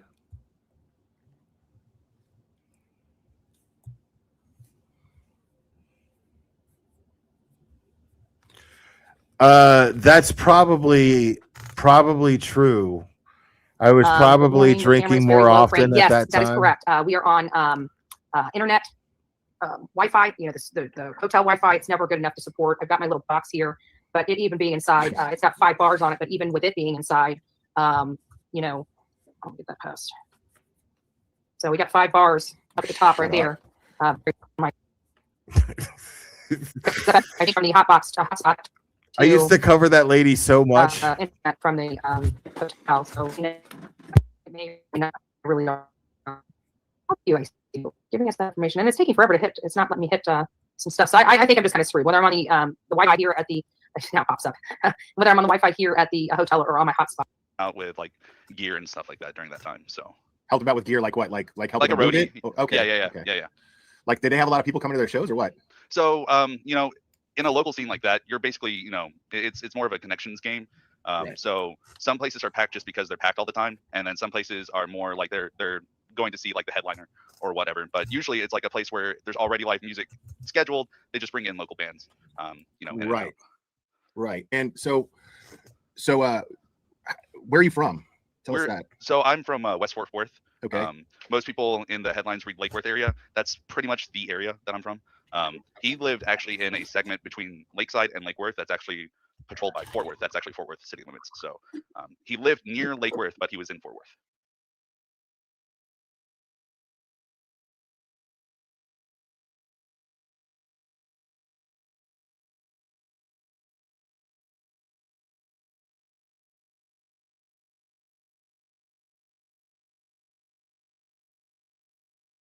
technically. Okay. And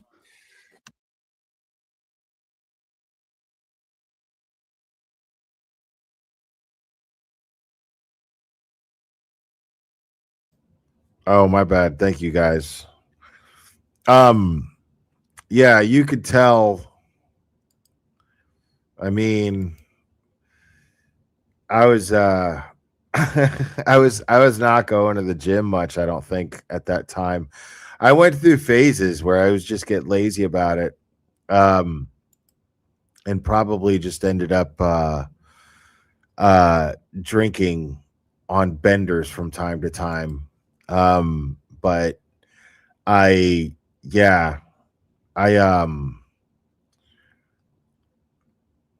not long after that, I absolutely stopped that. I think I did that like once while my knee was fucked up, and then I was just like, yeah, this feels terrible. Yeah, I feel so much better without like not drinking a lot. And I mean, it's been a long time since I've drank like, but the problem was what happened with me was it's really weird. Like I could put away so much fucking whiskey that it's not going to make me like, you know, pass out or black out so much. And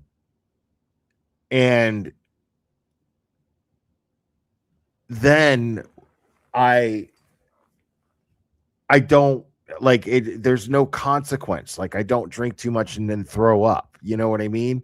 There's no consequence. But then eventually, like I just could feel it fucking with me neurologically because I had such a high tolerance. Like I could tell that it was starting to fuck with my brain. And yeah, and then, you know, now don't get me wrong, I can still go to a place to sit down and eat, and I will have a Woodford double neat, and then I will order my food, and depending on what I order, we'll have a glass of wine with my food, and that will be all I drink. And I will do that maybe 2 times a month, if that, if not just once a month. So the thing is like when I drank as much as I did, it wasn't out of being an alcoholic. It wasn't out of, you know, having a dependency for it. It was out of sheer fucking boredom.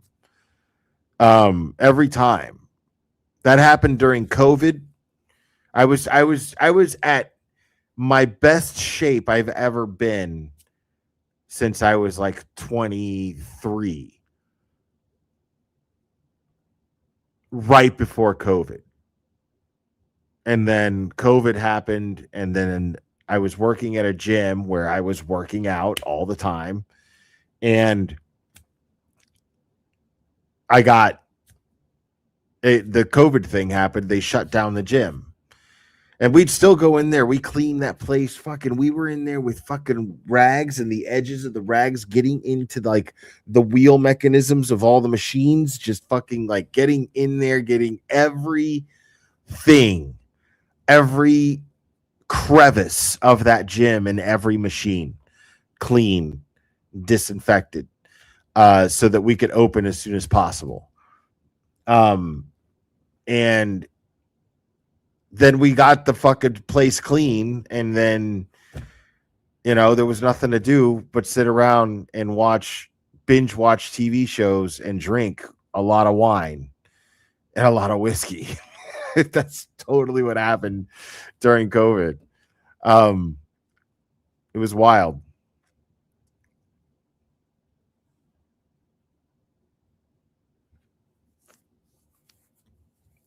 But yeah, like now it's like spending time drunk seems such a waste right now. I cannot, and it has for months and months and months, like I still didn't drink at home for the last couple of years. I would, like when I would go to Boston, I drink because I was like, fuck yeah, dude, there's no way I'm getting on a fucking plane sober, So I would drink, while I was in Boston, of course, never like before going to court or anything like that. But, we would get together, have dinner and have drinks. It's just a thing to do. All of us did, but, and then I'd come home and then just get right back to walking back and forth to the gym, exercising every day. I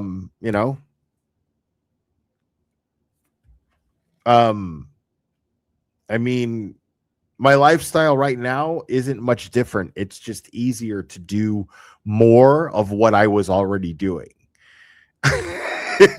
That's all. That's what this move has provided me. It has provided me with the means to be able to do what I was already pretty much doing more. So it's absolutely fantastic. I feel fantastic. Like this guy right here, I don't even. So, how did you guys meet? So, like I said, I was recruited by his friend, and I came over to his house, and so at that time he's about 20, 21, and he's still living in like this tiny shed in his grandparents' backyard, and he has resided in that shed until his arrest. He's been in there for 30 years of his life. Wow. Okay, so that what we're seeing on his little videos that he's posted of him Yes. along with That's all that tiny shed. I wouldn't put it to be past like 40 square feet, maybe 50. Wow. I mean, Yeah, I'm not one to ever like shit on anybody's like, as far as like what's lavish and what's not, as far as like what's nice, a nice place to live. I mean, it's just that by the looks of it, I mean, this guy just seemed to have absolutely no self-respect at all. Like he didn't even have sheets on his mattress. It was so And bad. There was black mold in the wall panelings of that shed. He had mold growing out of like one of his 2 refrigerators at the time that I was over there. He had a bunk bed. It's not in the videos, but he had a bunk bed and like a computer desk, and he probably had about maybe 10 feet of like actual walkable space between his drum set, his recording stuff, all of that. It was nasty, roach infested. It was an uncomfortable time. And you see him in his Facebook posts, you see him like saying in a relationship after relationship after relationship. Yes. So are you telling me that he brought girls over there? Yes, Like- and they were, I guess, just crazy enough to find that acceptable. Wow. Like it was disgusting. It was absolutely. I mean, listen, When you knew him, would he generally date younger girls? all the I have absolutely been a complete and utter fucking slob and brought women over to my place and it didn't fucking matter.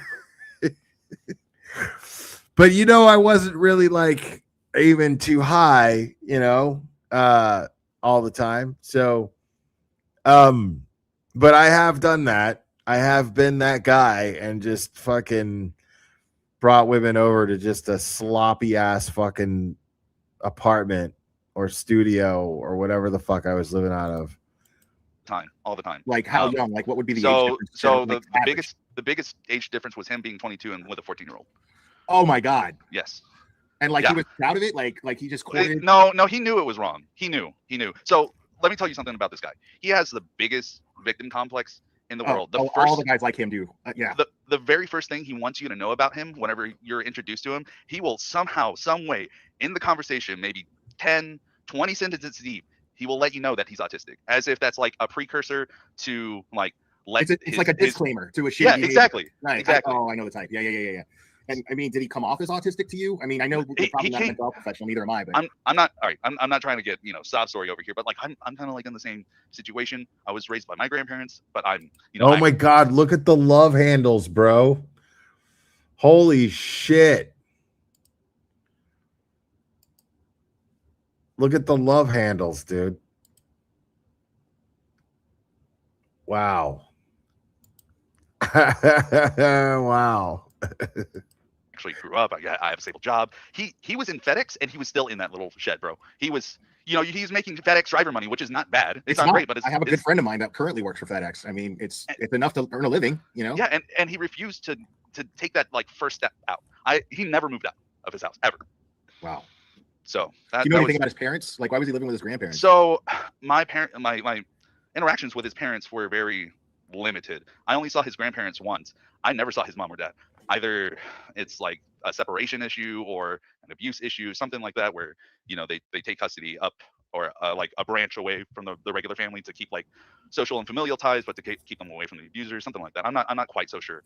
I heard from my other friend, and I guess it's all hearsay from here, but yeah, it sounds like his dad was like a drunk alcoholic who never fixed his truck and never got a job and was probably like one of the worst role models to have as a kid, for sure. Yeah, I mean that's pretty common, but there's a lot of people out there that do that and don't kill kids. Absolutely. Yeah, no. Yeah, I'm still wondering like what.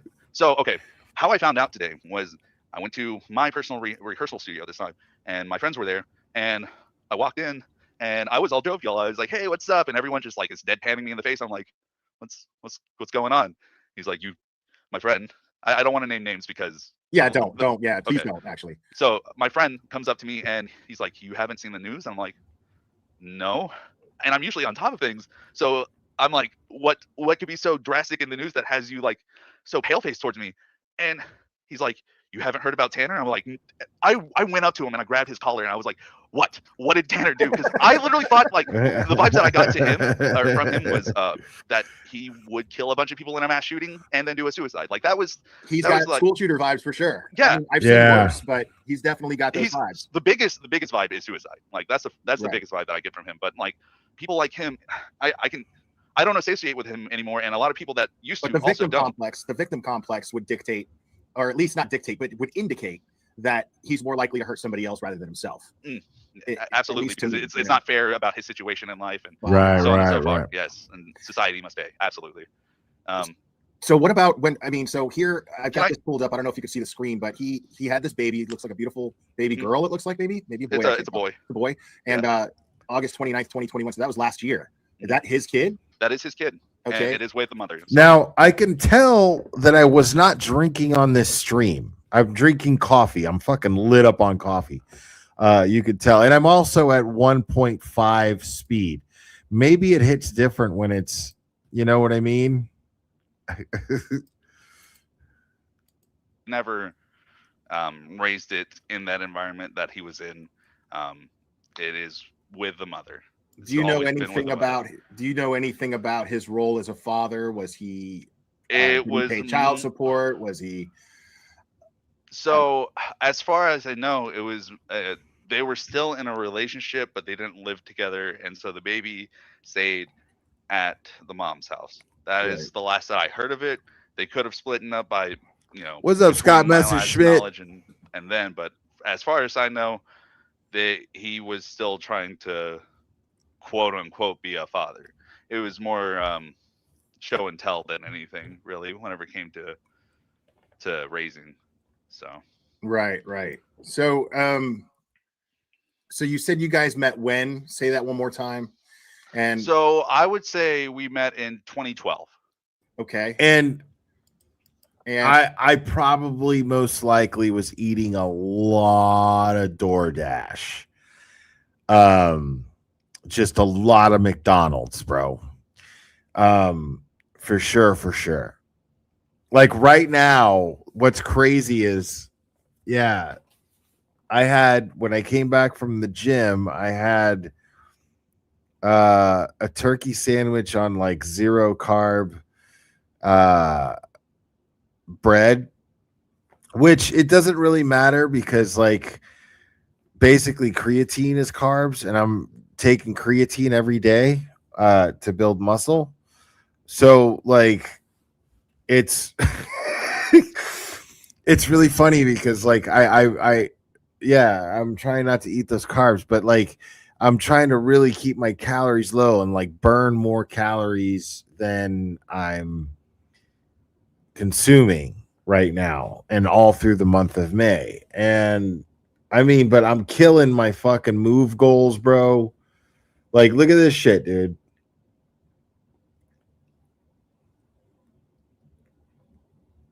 Okay, so now it's Wednesday, so that one doesn't count. But all like this is Tuesday. So my move goal was 350 calories to burn, right? I burned 821 from just walking, but this also takes into account my lifting and all that other shit. My steps were 14,540.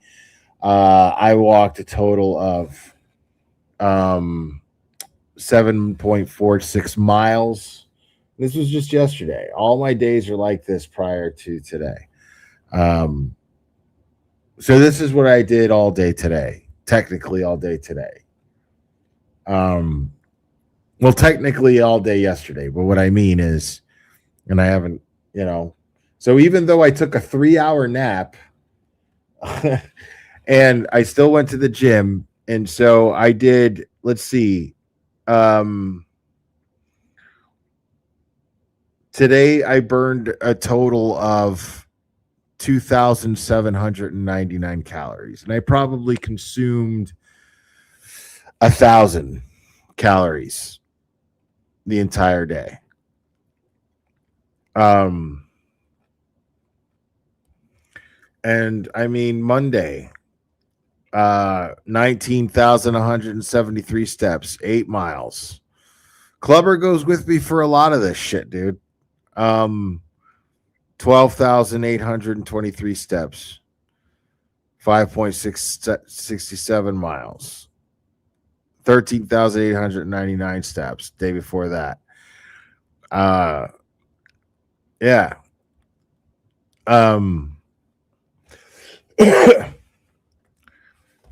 So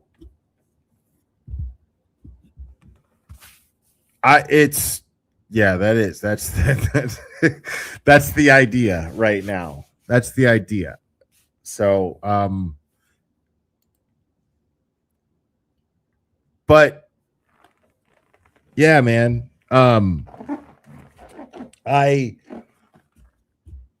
This is not I don't even remember doing this, even though I wasn't drinking on live streams back then. As you can tell, I'm sober here. I mean, it's actually a good live. What was your first impression of him? Describe that. Honestly, it's weird. I think he got more weird as time went on, more so than like people learning from social cues and becoming like more aware and more socially adaptable. He got like more regressive. So in the beginning, I thought he was just like this fun party, like loved heavy metal kind of man. Like I was getting into a band that it was my first project. I didn't know how to like what the process was. I was improving my skills by being challenged by the music being played.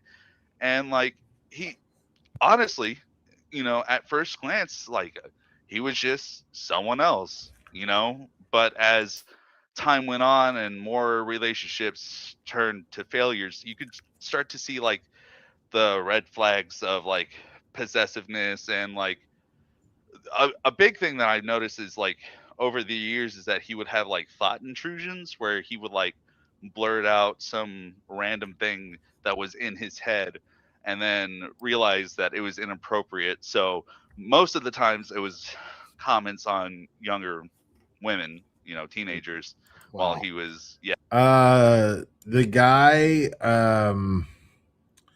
who's asking that? Viper. It's Tanner Horner. Tanner Horner raped and murdered Athena Strand. She was a little girl in Texas. He kidnapped her with his FedEx truck. And this is back when it happened. Me talking to a friend of his for 10 years. Yeah. But he tried to always play it off as a joke. Like one particular reference that comes out of my mind was like we were poised to go on stage. I was help setting up their stuff. He started singing I'm Not Anywhere Near the Stage. They go through their set. He points at a girl on stage or off stage, and then like he like starts rubbing, down there, kind of like, gesturing. Oh, for sure. Yeah, nobody was buying that shit. Yeah. Because, he's a front man, so he thinks he needs to have like some sort of sexy charisma. He's very influenced. Like anything he sees, he tries to replicate. Very, very much so. So he thinks that he either needs to have sexual charisma or like he just has it. I don't know what his true beliefs there. He doesn't. But he's trying. Exactly. Right. He doesn't. But you don't know what he doesn't thinks. You have know it. what I mean? Like He doesn't have you it. don't know what he believes about himself.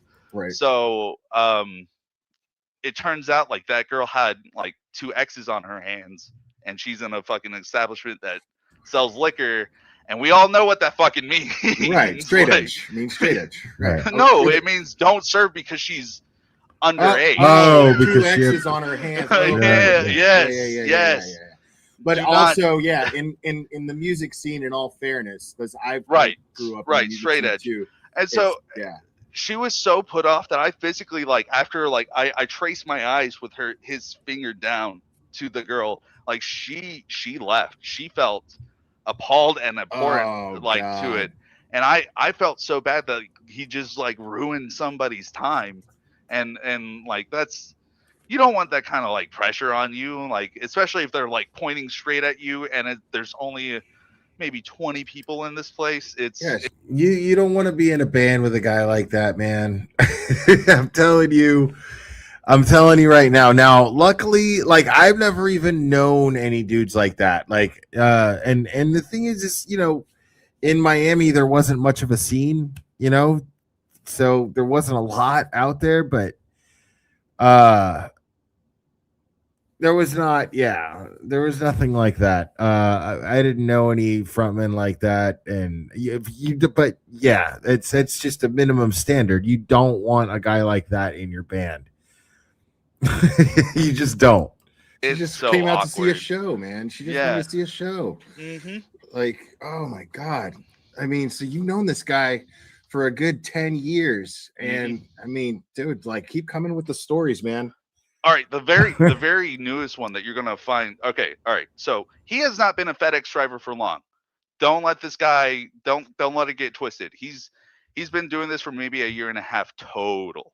Okay, he was not a productive member of society until his child came along, and he felt a little forced to provide, which thankfully, he has a little semblance of maturity, but it's very minute, right? So my friends and I have all like unassociated with him because he's a cringe lord. He was. He's like, a cringe lord. I haven't heard that expression. There's a community here that I've kind of rubbed elbows with and made friends with some people in that community on YouTube. They call that a lol cow. Right. Yes. Kiwi so- Farms would have a fucking field day with this dude if they actually saw half the things that he did. So, but I've never anyway- heard the term cringe lord. Cringe lord. It is fantastic. So, he. You know who's a okay. fucking cringe lord? All right, this is one great. You know who's a fucking cringe lord? Jason Broyles. Jason Broyles is an absolute cringe lord.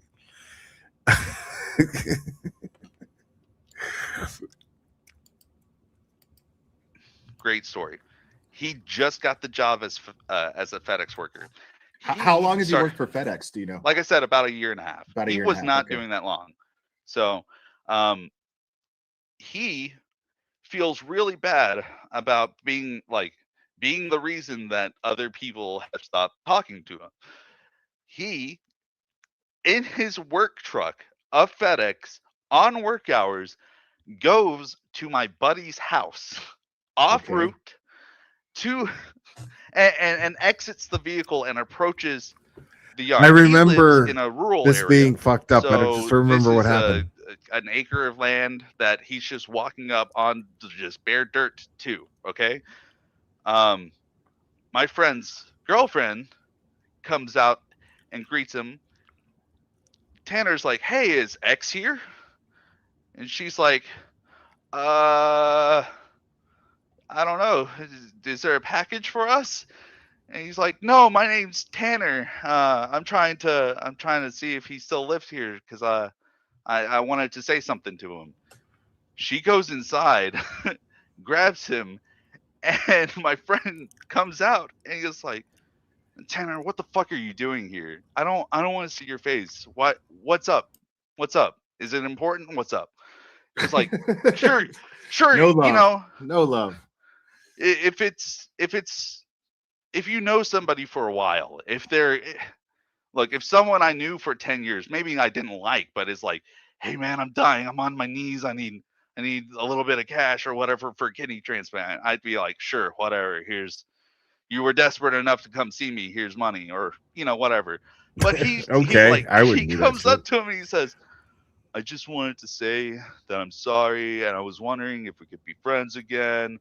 All while in FedEx uniform, holding up other customers' package deliveries off the road. Like, he's like, "Don't worry, I'll tell my friends that my boss that I got a flat tire on the way back.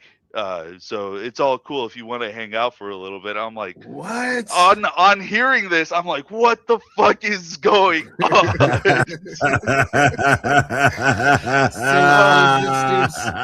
So while he's on the What? clock, he goes off route, Mm-hmm.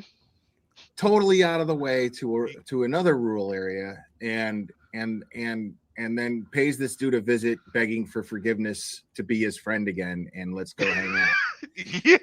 Yes. Yeah. That's it's gonna freak people That's out, cringe man. lord That's- shit. I mean, those days are over where you just show up to somebody's house.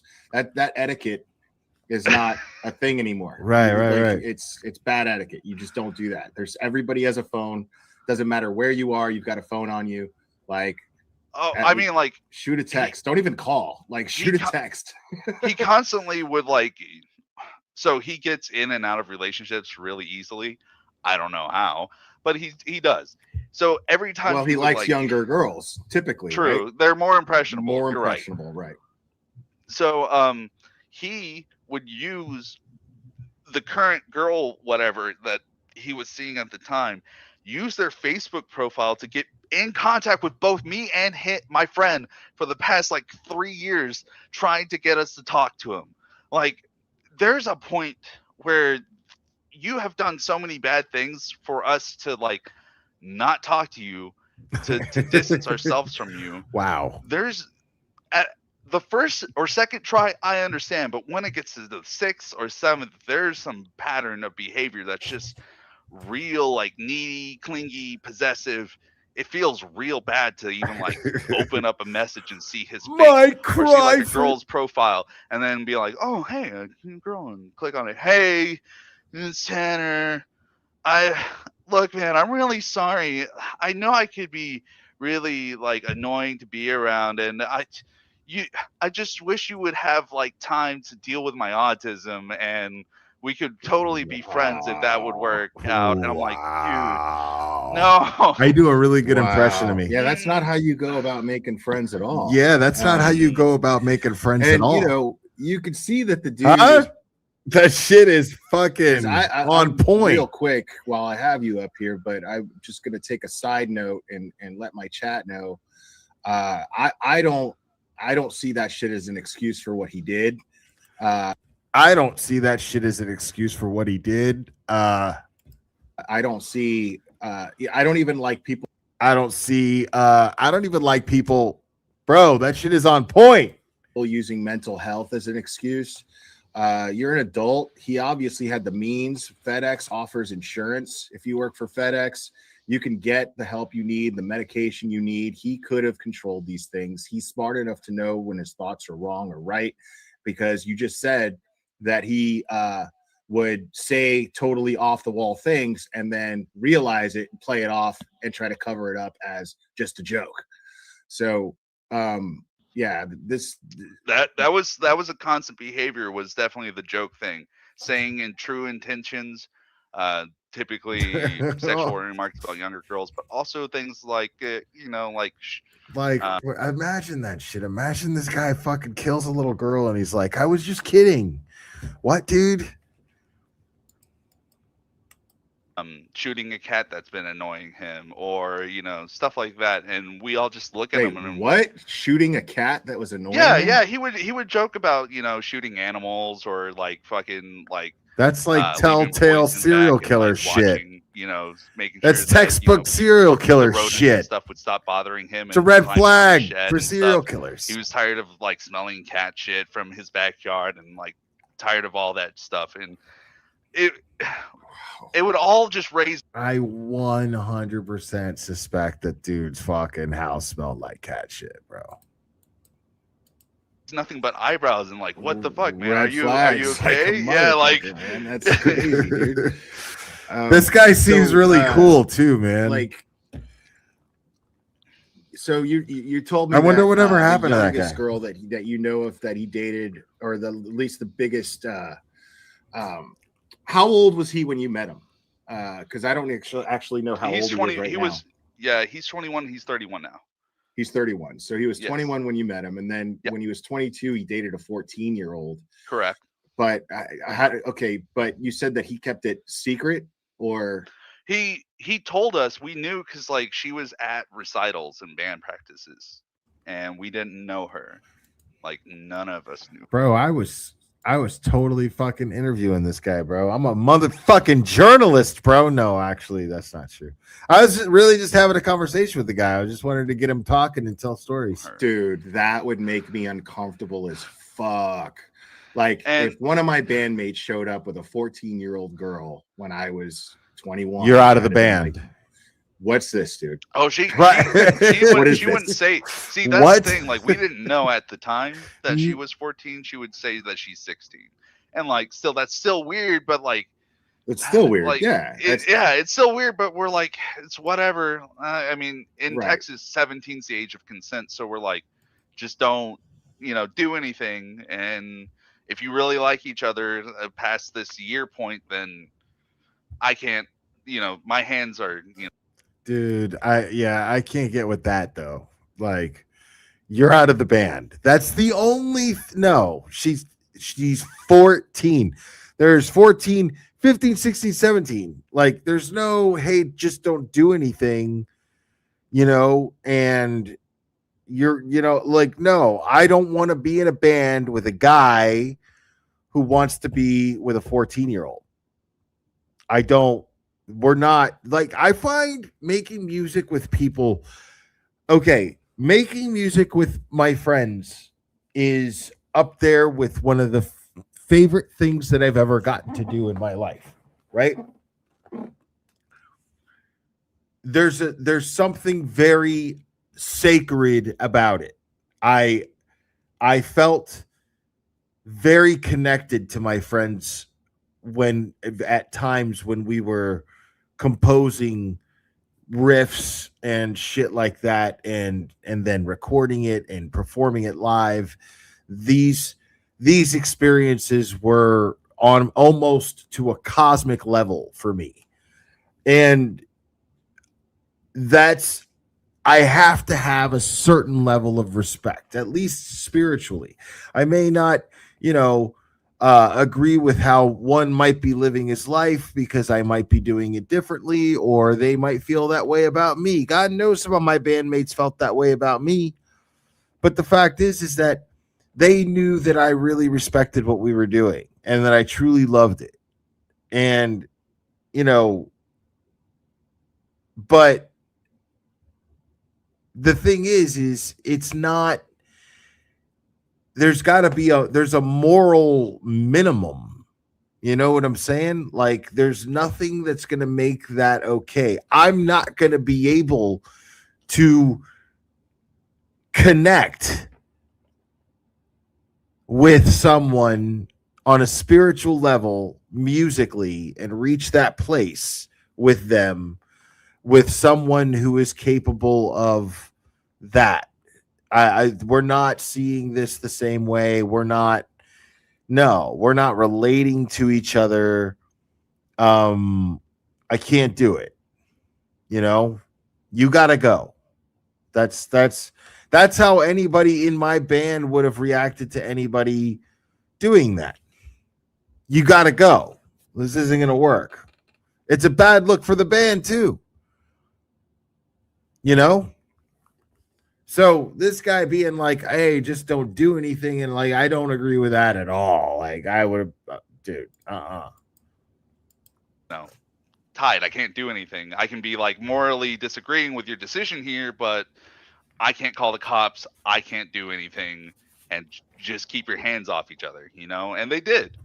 They were Right. just seeing each other, and like they would be cordial in front of us, but I can only imagine like any abuse that he did. Now hearing all of this just Right. recently. I mean, I'm trying not to be rude to the guy, but I know that I'm thinking,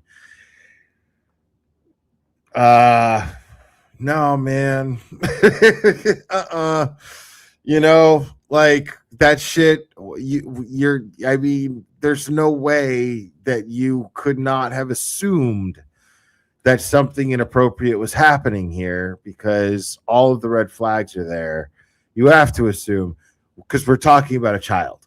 So you have to kind of assume the worst and be like, nope, this is fucked up. You know, like maybe you don't want to rat the guy out, you know, but I mean, she's 14 years old though. And if you're in your fucking early 20s, I mean, come on, there's got to be an instinct to protect this kid. You know, there's got to be. I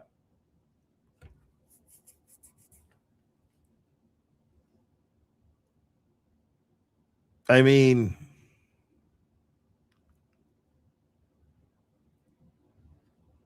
you cannot.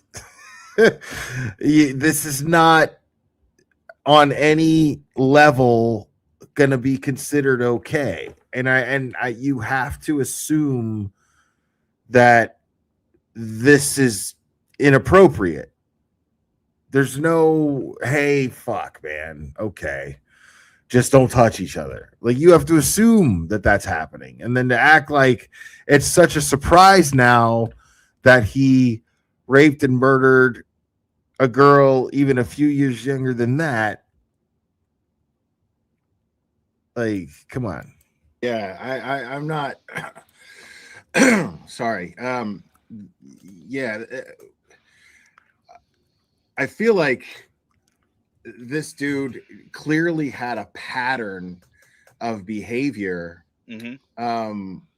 Now, just off that subject real quick, would you consider him to have been a talented musician? You know, I'm not saying that he was bad, because he wasn't. His vocals, I totally took it there because I wanted to keep the guy talking and I didn't want to get into an argument with him. Like, dude, how the fuck can you say that? You know what I mean? Like, I wanted to tell him that, and I took it to a different place because his answer to that made me mad. I didn't like that he didn't do anything and he actually assumed, you know, because think about it. Athena Strand's life. Now, I'm not putting this on this guy. I'm not blaming him. But the fact is that there is a possibility. Actually not, because it would be impossible, but because what happened has already happened. But it makes sense to explore that had he been arrested or investigated even for dating this 14-year-old girl, then could that have caused a butterfly effect that would have saved Athena Strand's life? Could he have been arrested, caught, put in jail, put on a registry, not been able to get a job with FedEx. You know, like I said, I'm not blaming this guy. I'm just saying, and then, you know, if he's listening, I don't want him to feel like he should feel guilty in any way. That's not what I'm trying to imply here at all. Not even a little bit.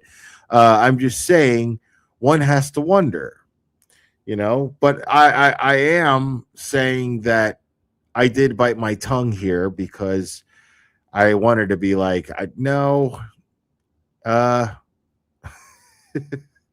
no. That would not have been okay with me at all.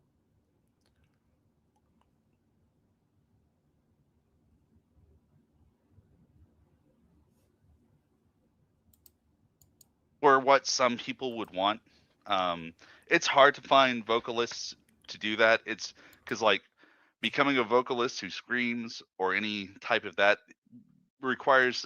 I was a much actually more- just saying that earlier in the stream. I don't know how long you've been watching. No, I've just got home after hanging out with my friends and talking about all this shit. So we're Is this guy making the excuse that, like, well, you know, we just told them not to touch each other because it's really hard to get a singer or a front man who can scream like that. And he's right. It is hard to get somebody who could scream like that. And so, but no, not at the price of me knowing that that dude is probably a fucking freak who likes to. How could you not look at that as like a problem in the future? You know what I mean? Like immediately, like, okay, you're trying to get popular. You're trying to get attention. You're trying to get fame, even. How do you not see this as becoming a serious problem for the entire band in years to come? Let's say you reach the peak of success. You don't think this is going to be a problem? Sitting here dating a 14-year-old girl in your band? Stop. yeah, we're all I in was shock saying the and we're- same thing. I was saying that you know, to find somebody who can scream like that consistently, because I showed one of his videos where he was you know, kind of just by himself in that little shed, and he posted a YouTube video. I think it was like in 2018, and he's screaming, and I was like, well, he tried to sing at one point. I was like, ooh, that's bad, that's no good. Mhm. But when he was screaming, I was like, that's actually not bad. It's not. It's not bad if you separate the talent from the artist. Right. It's just really hard to find someone who's able to overcome that confidence gap. And Right. I don't know what made him like do that. I don't know if it was like him wanting to live the lifestyle so hard, because he was one of those people that like got into the local scene super hard. He would find every single local band, try to get merch, try to get songs, try to get to know them. That was like the only positive attribute of the guy, was like I learned some new music through him, but that's like saying a lot. If that's the only good thing I can think of you for, Right. that's Like, pretty low. yeah, that's My- I mean, that's all my- he's bringing to the table, you know. And so like he did get kicked out of the band that we were Right. I all mean, in. great point. He's gotten kicked out of almost every single band that he's ever been in. Of course. He cannot find consistent Of musical course. projects to do. I noticed that. personality I noticed is- there was a lot of bands that he named that he was part of, and I read an article. and all of them are defunct. Every single one. Not a single one remains.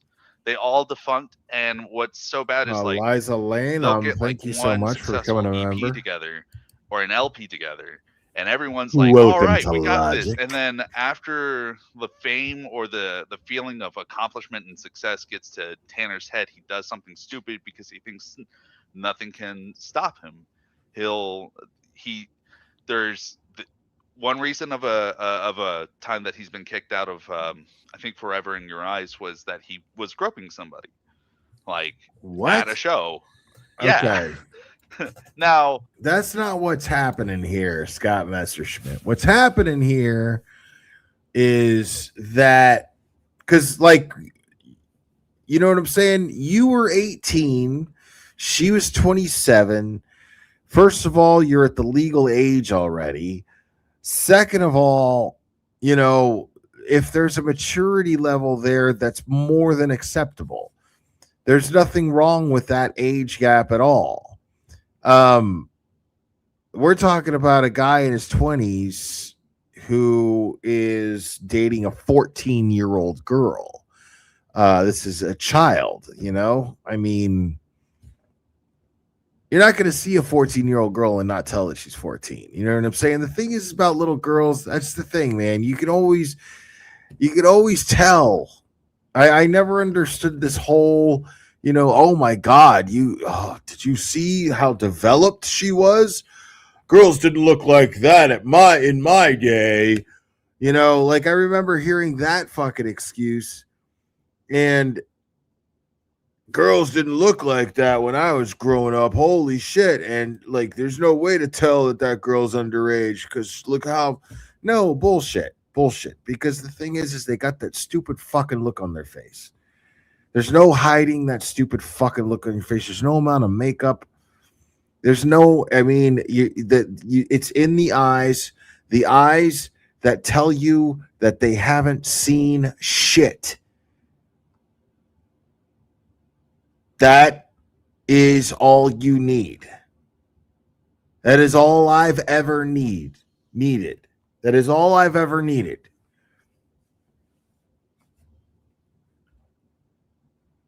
Intimacy is part of that. Okay? Like, that's part of intimacy, man. Intimacy means that you connect with somebody. And if you're connecting with a child in that manner, there's something fucking wrong with you. If you can't tell, like, you're a predator because you are seeing an easy target because you know that there is a clear look of stupidity and naivety in that girl's face, and you're taking advantage of it. That's what you're doing.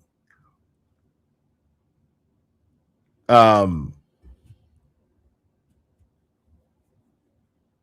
then you probably justify it in your head by saying, oh, well, you know, better me than some other shit bag because I care for her. You know, no, you don't. No, you don't. Because if you cared for her, then you'd protect her and let her meet somebody closer to her own age who goes through and then go through the growing pains with them. And you'd be the friend that she talks to about it. That's totally okay. But that shit, no, that's not okay. It's not okay at all. There's no justification for it.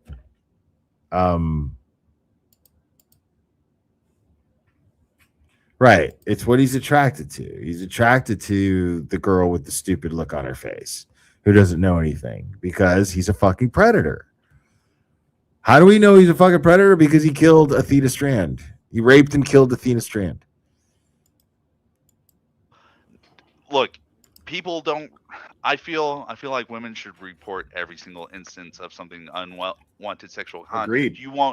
But you won't find reports of this because sometimes people just feel ashamed, you know. And I feel very, very, very bad about that. But like, oh, it's a big problem. Like, you know, girls can't even crowd surf at shows anymore because there's always some piece of shit that gropes them. You know, it's really ugly. There was that guy's breathing like James Gandolfini over there. Showing up. Let me see if I can find the comment. Was it Shay? Yes. Okay. Do you know anything about that? What the fuck are you talking about? I don't know anything. Calm down about there, that situation, buddy. I wish I did. Calm down there. All I know is that my friend's been mentioned in. I said, calm down. And look, I don't want to. I really do want to stick up for my friend here, if you guys find any posts about the person that I'm talking about, please understand when it's somebody that you know, and for a very short time, we tend to believe the people that we know versus the people that we don't. Okay, Right. Shay, if you're listening or if you find this out, we're all sorry. We feel guilt stricken about the things that happened to you and not taking your story seriously. Wow. Because Tanner seemed Look at you. like Shut up, a- guy. Shut up, guy. a big stupid bumbling giant. You what do you call it? A humble non-threatening in that sense, probably, Yeah. right? Like Yeah. you just don't see him being a predator, so to I speak. I never got that actual sense from him. Shut I up, knew guy. that he liked younger women, but he was very, like I said, anytime he was with someone of any age, he was very like hands-offy. He wasn't very like on them, loving. I guess touch isn't a big thing for him or I whatever. but maybe see what he you're was saying. Like just- it was more about Yeah, maybe he was just trying to seek some sort of validation. And, getting a little girl who's going to crush on him is going to give him that validation. just having the image of having a girl next to him. Yeah. Than actually. Right. I see what you're saying. I've known people like So- that where they just so can't I don't be know- single, like because Right. it just they have to have that status of being with someone And rather than I never saw him be handsy, but at the same time, like seeing past all of that, I can kind of see where this sexual assault happened because he probably is one of those quote unquote nice guys. He doesn't touch them. He feels restricted, and so he feels that he should be rewarded at some point. And if that reward never comes, then he might, force it. And that I can totally see that now. And like I said, Shay, we're all sorry. We wish we fucking knew. We wish we had like actual, I don't know, hardcore proof. Like it was a he said she said thing, and we should have believed her. I It mean, was just a hard thing you to ever do. try to dude, bring like, charges on him. No police report, no Right. anything like that as far as we know. And that's the biggest thing. right. Okay. So, I mean, I kind of get like when you don't want to believe it, and then this person is like, I'm not going to bring charges, then it's like, okay, so why are you telling us? You should bring charges to him. Absolutely. If he did something like this, like I would guide her to that. I would suggest that, but this guy's kind of pissing me off a little bit because I'm just like, what? It's like I would have preferred Like not now. if he I had mean, actual but I charges can on him, and I could tell that I'm getting kind of pissed off here.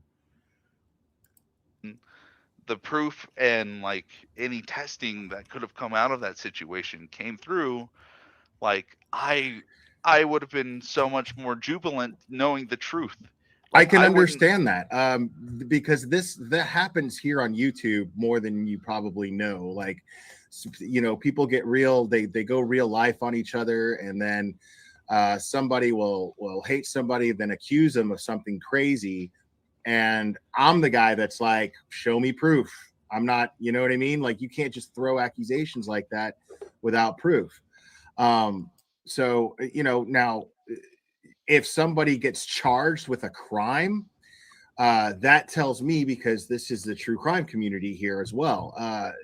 One of the things about that is I need enough proof to where I need to at least ask questions. You know what I Right. mean? I've always been the proven innocent or innocent until proven guilty. Right. Like, And if there's a charge, I'm going to assume, okay, well, they're not going to actually charge somebody with something unless they feel they could prosecute them in court. exactly. So- So if there had been a charge, I would have been absolutely Like all I needed was even just a Man, did the Karen Reed case really like update that way of thinking? Because that still tells me something, but man, did the Karen Reed case tell me that it's never that simple now. Like, not in Massachusetts, that's for sure. a police report filed, you know, like Right. something that got law enforcement involved. She said she told 2 people, and those 2 people spread a little rumor amongst, like, we heard inklings and talkings, but we never heard like the true accusation from Shay herself.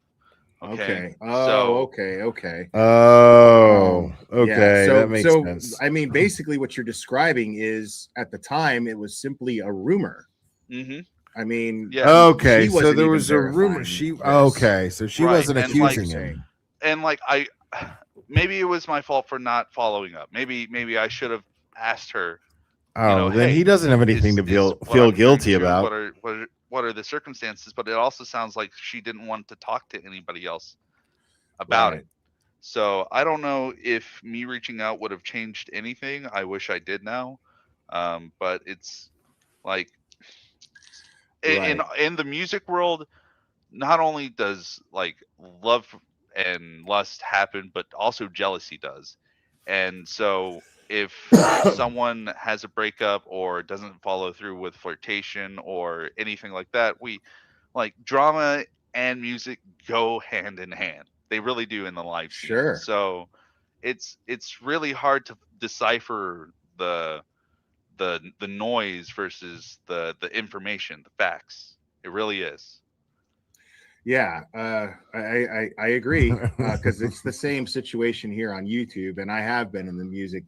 I wouldn't say business, but in the scene, in the live music scene in Miami.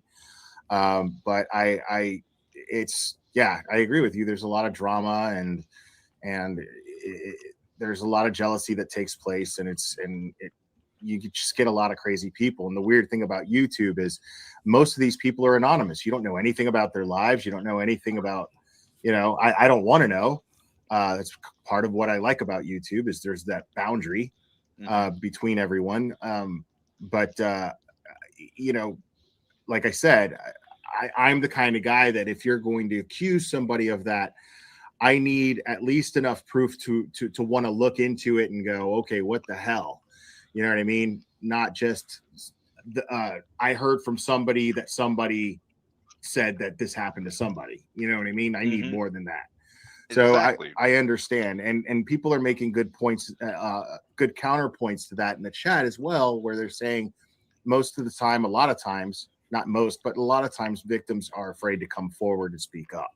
I know. And they'll confide in somebody close to them, which would explain why you heard it through other people too. So I mean, but it sounds to me like Dude, I would shut the fuck up. He led him on a false chase Like, I don't want to hear for myself. 2 talk. different locations before they gave him the right location of the body. Like he was hamstringing them along. Like he was not cooperative in the first day. How long did they know it was him? Do you know? So Wednesday they sent out the Amber Alert, and they didn't get in contact. They didn't realize anything until they saw the FedEx delivery, and then they worked with FedEx to figure out who the driver was on Thursday, and then Friday. Yeah, me sped up is different. But yeah, dude, this was gonna be a call-in show, but there's not enough people in here. I don't imagine anybody's actually gonna call. And honestly, I'm not up for it. I want to go to sleep. I'm tired now. So guys, thanks for hanging out with me. At least justice has been served today, or at least it will be served ultimately. But guys, you're absolutely fantastic. I appreciate you guys hanging out with me all late at night. Man, it's almost 3:30 in the morning on the Eastern time. You guys are fantastic. I love you very much. Remember, it only takes a second to stay safe. And we will do this again very soon, my friends.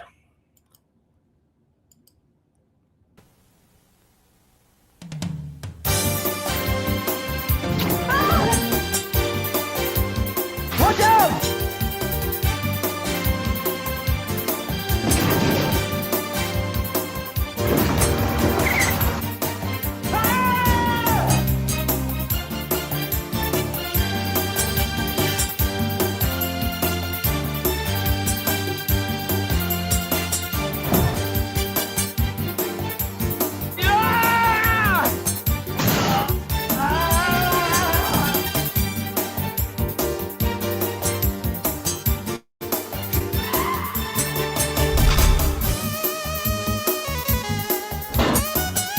Hey, you guys are in here!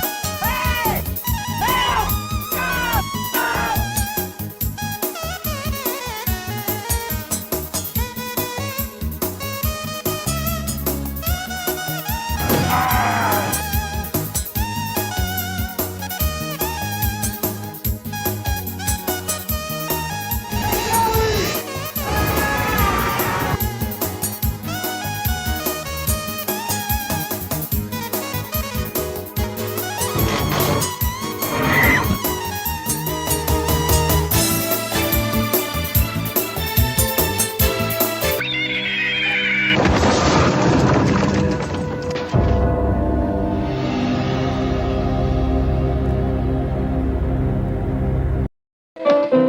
Today, being retarded means leading a full life.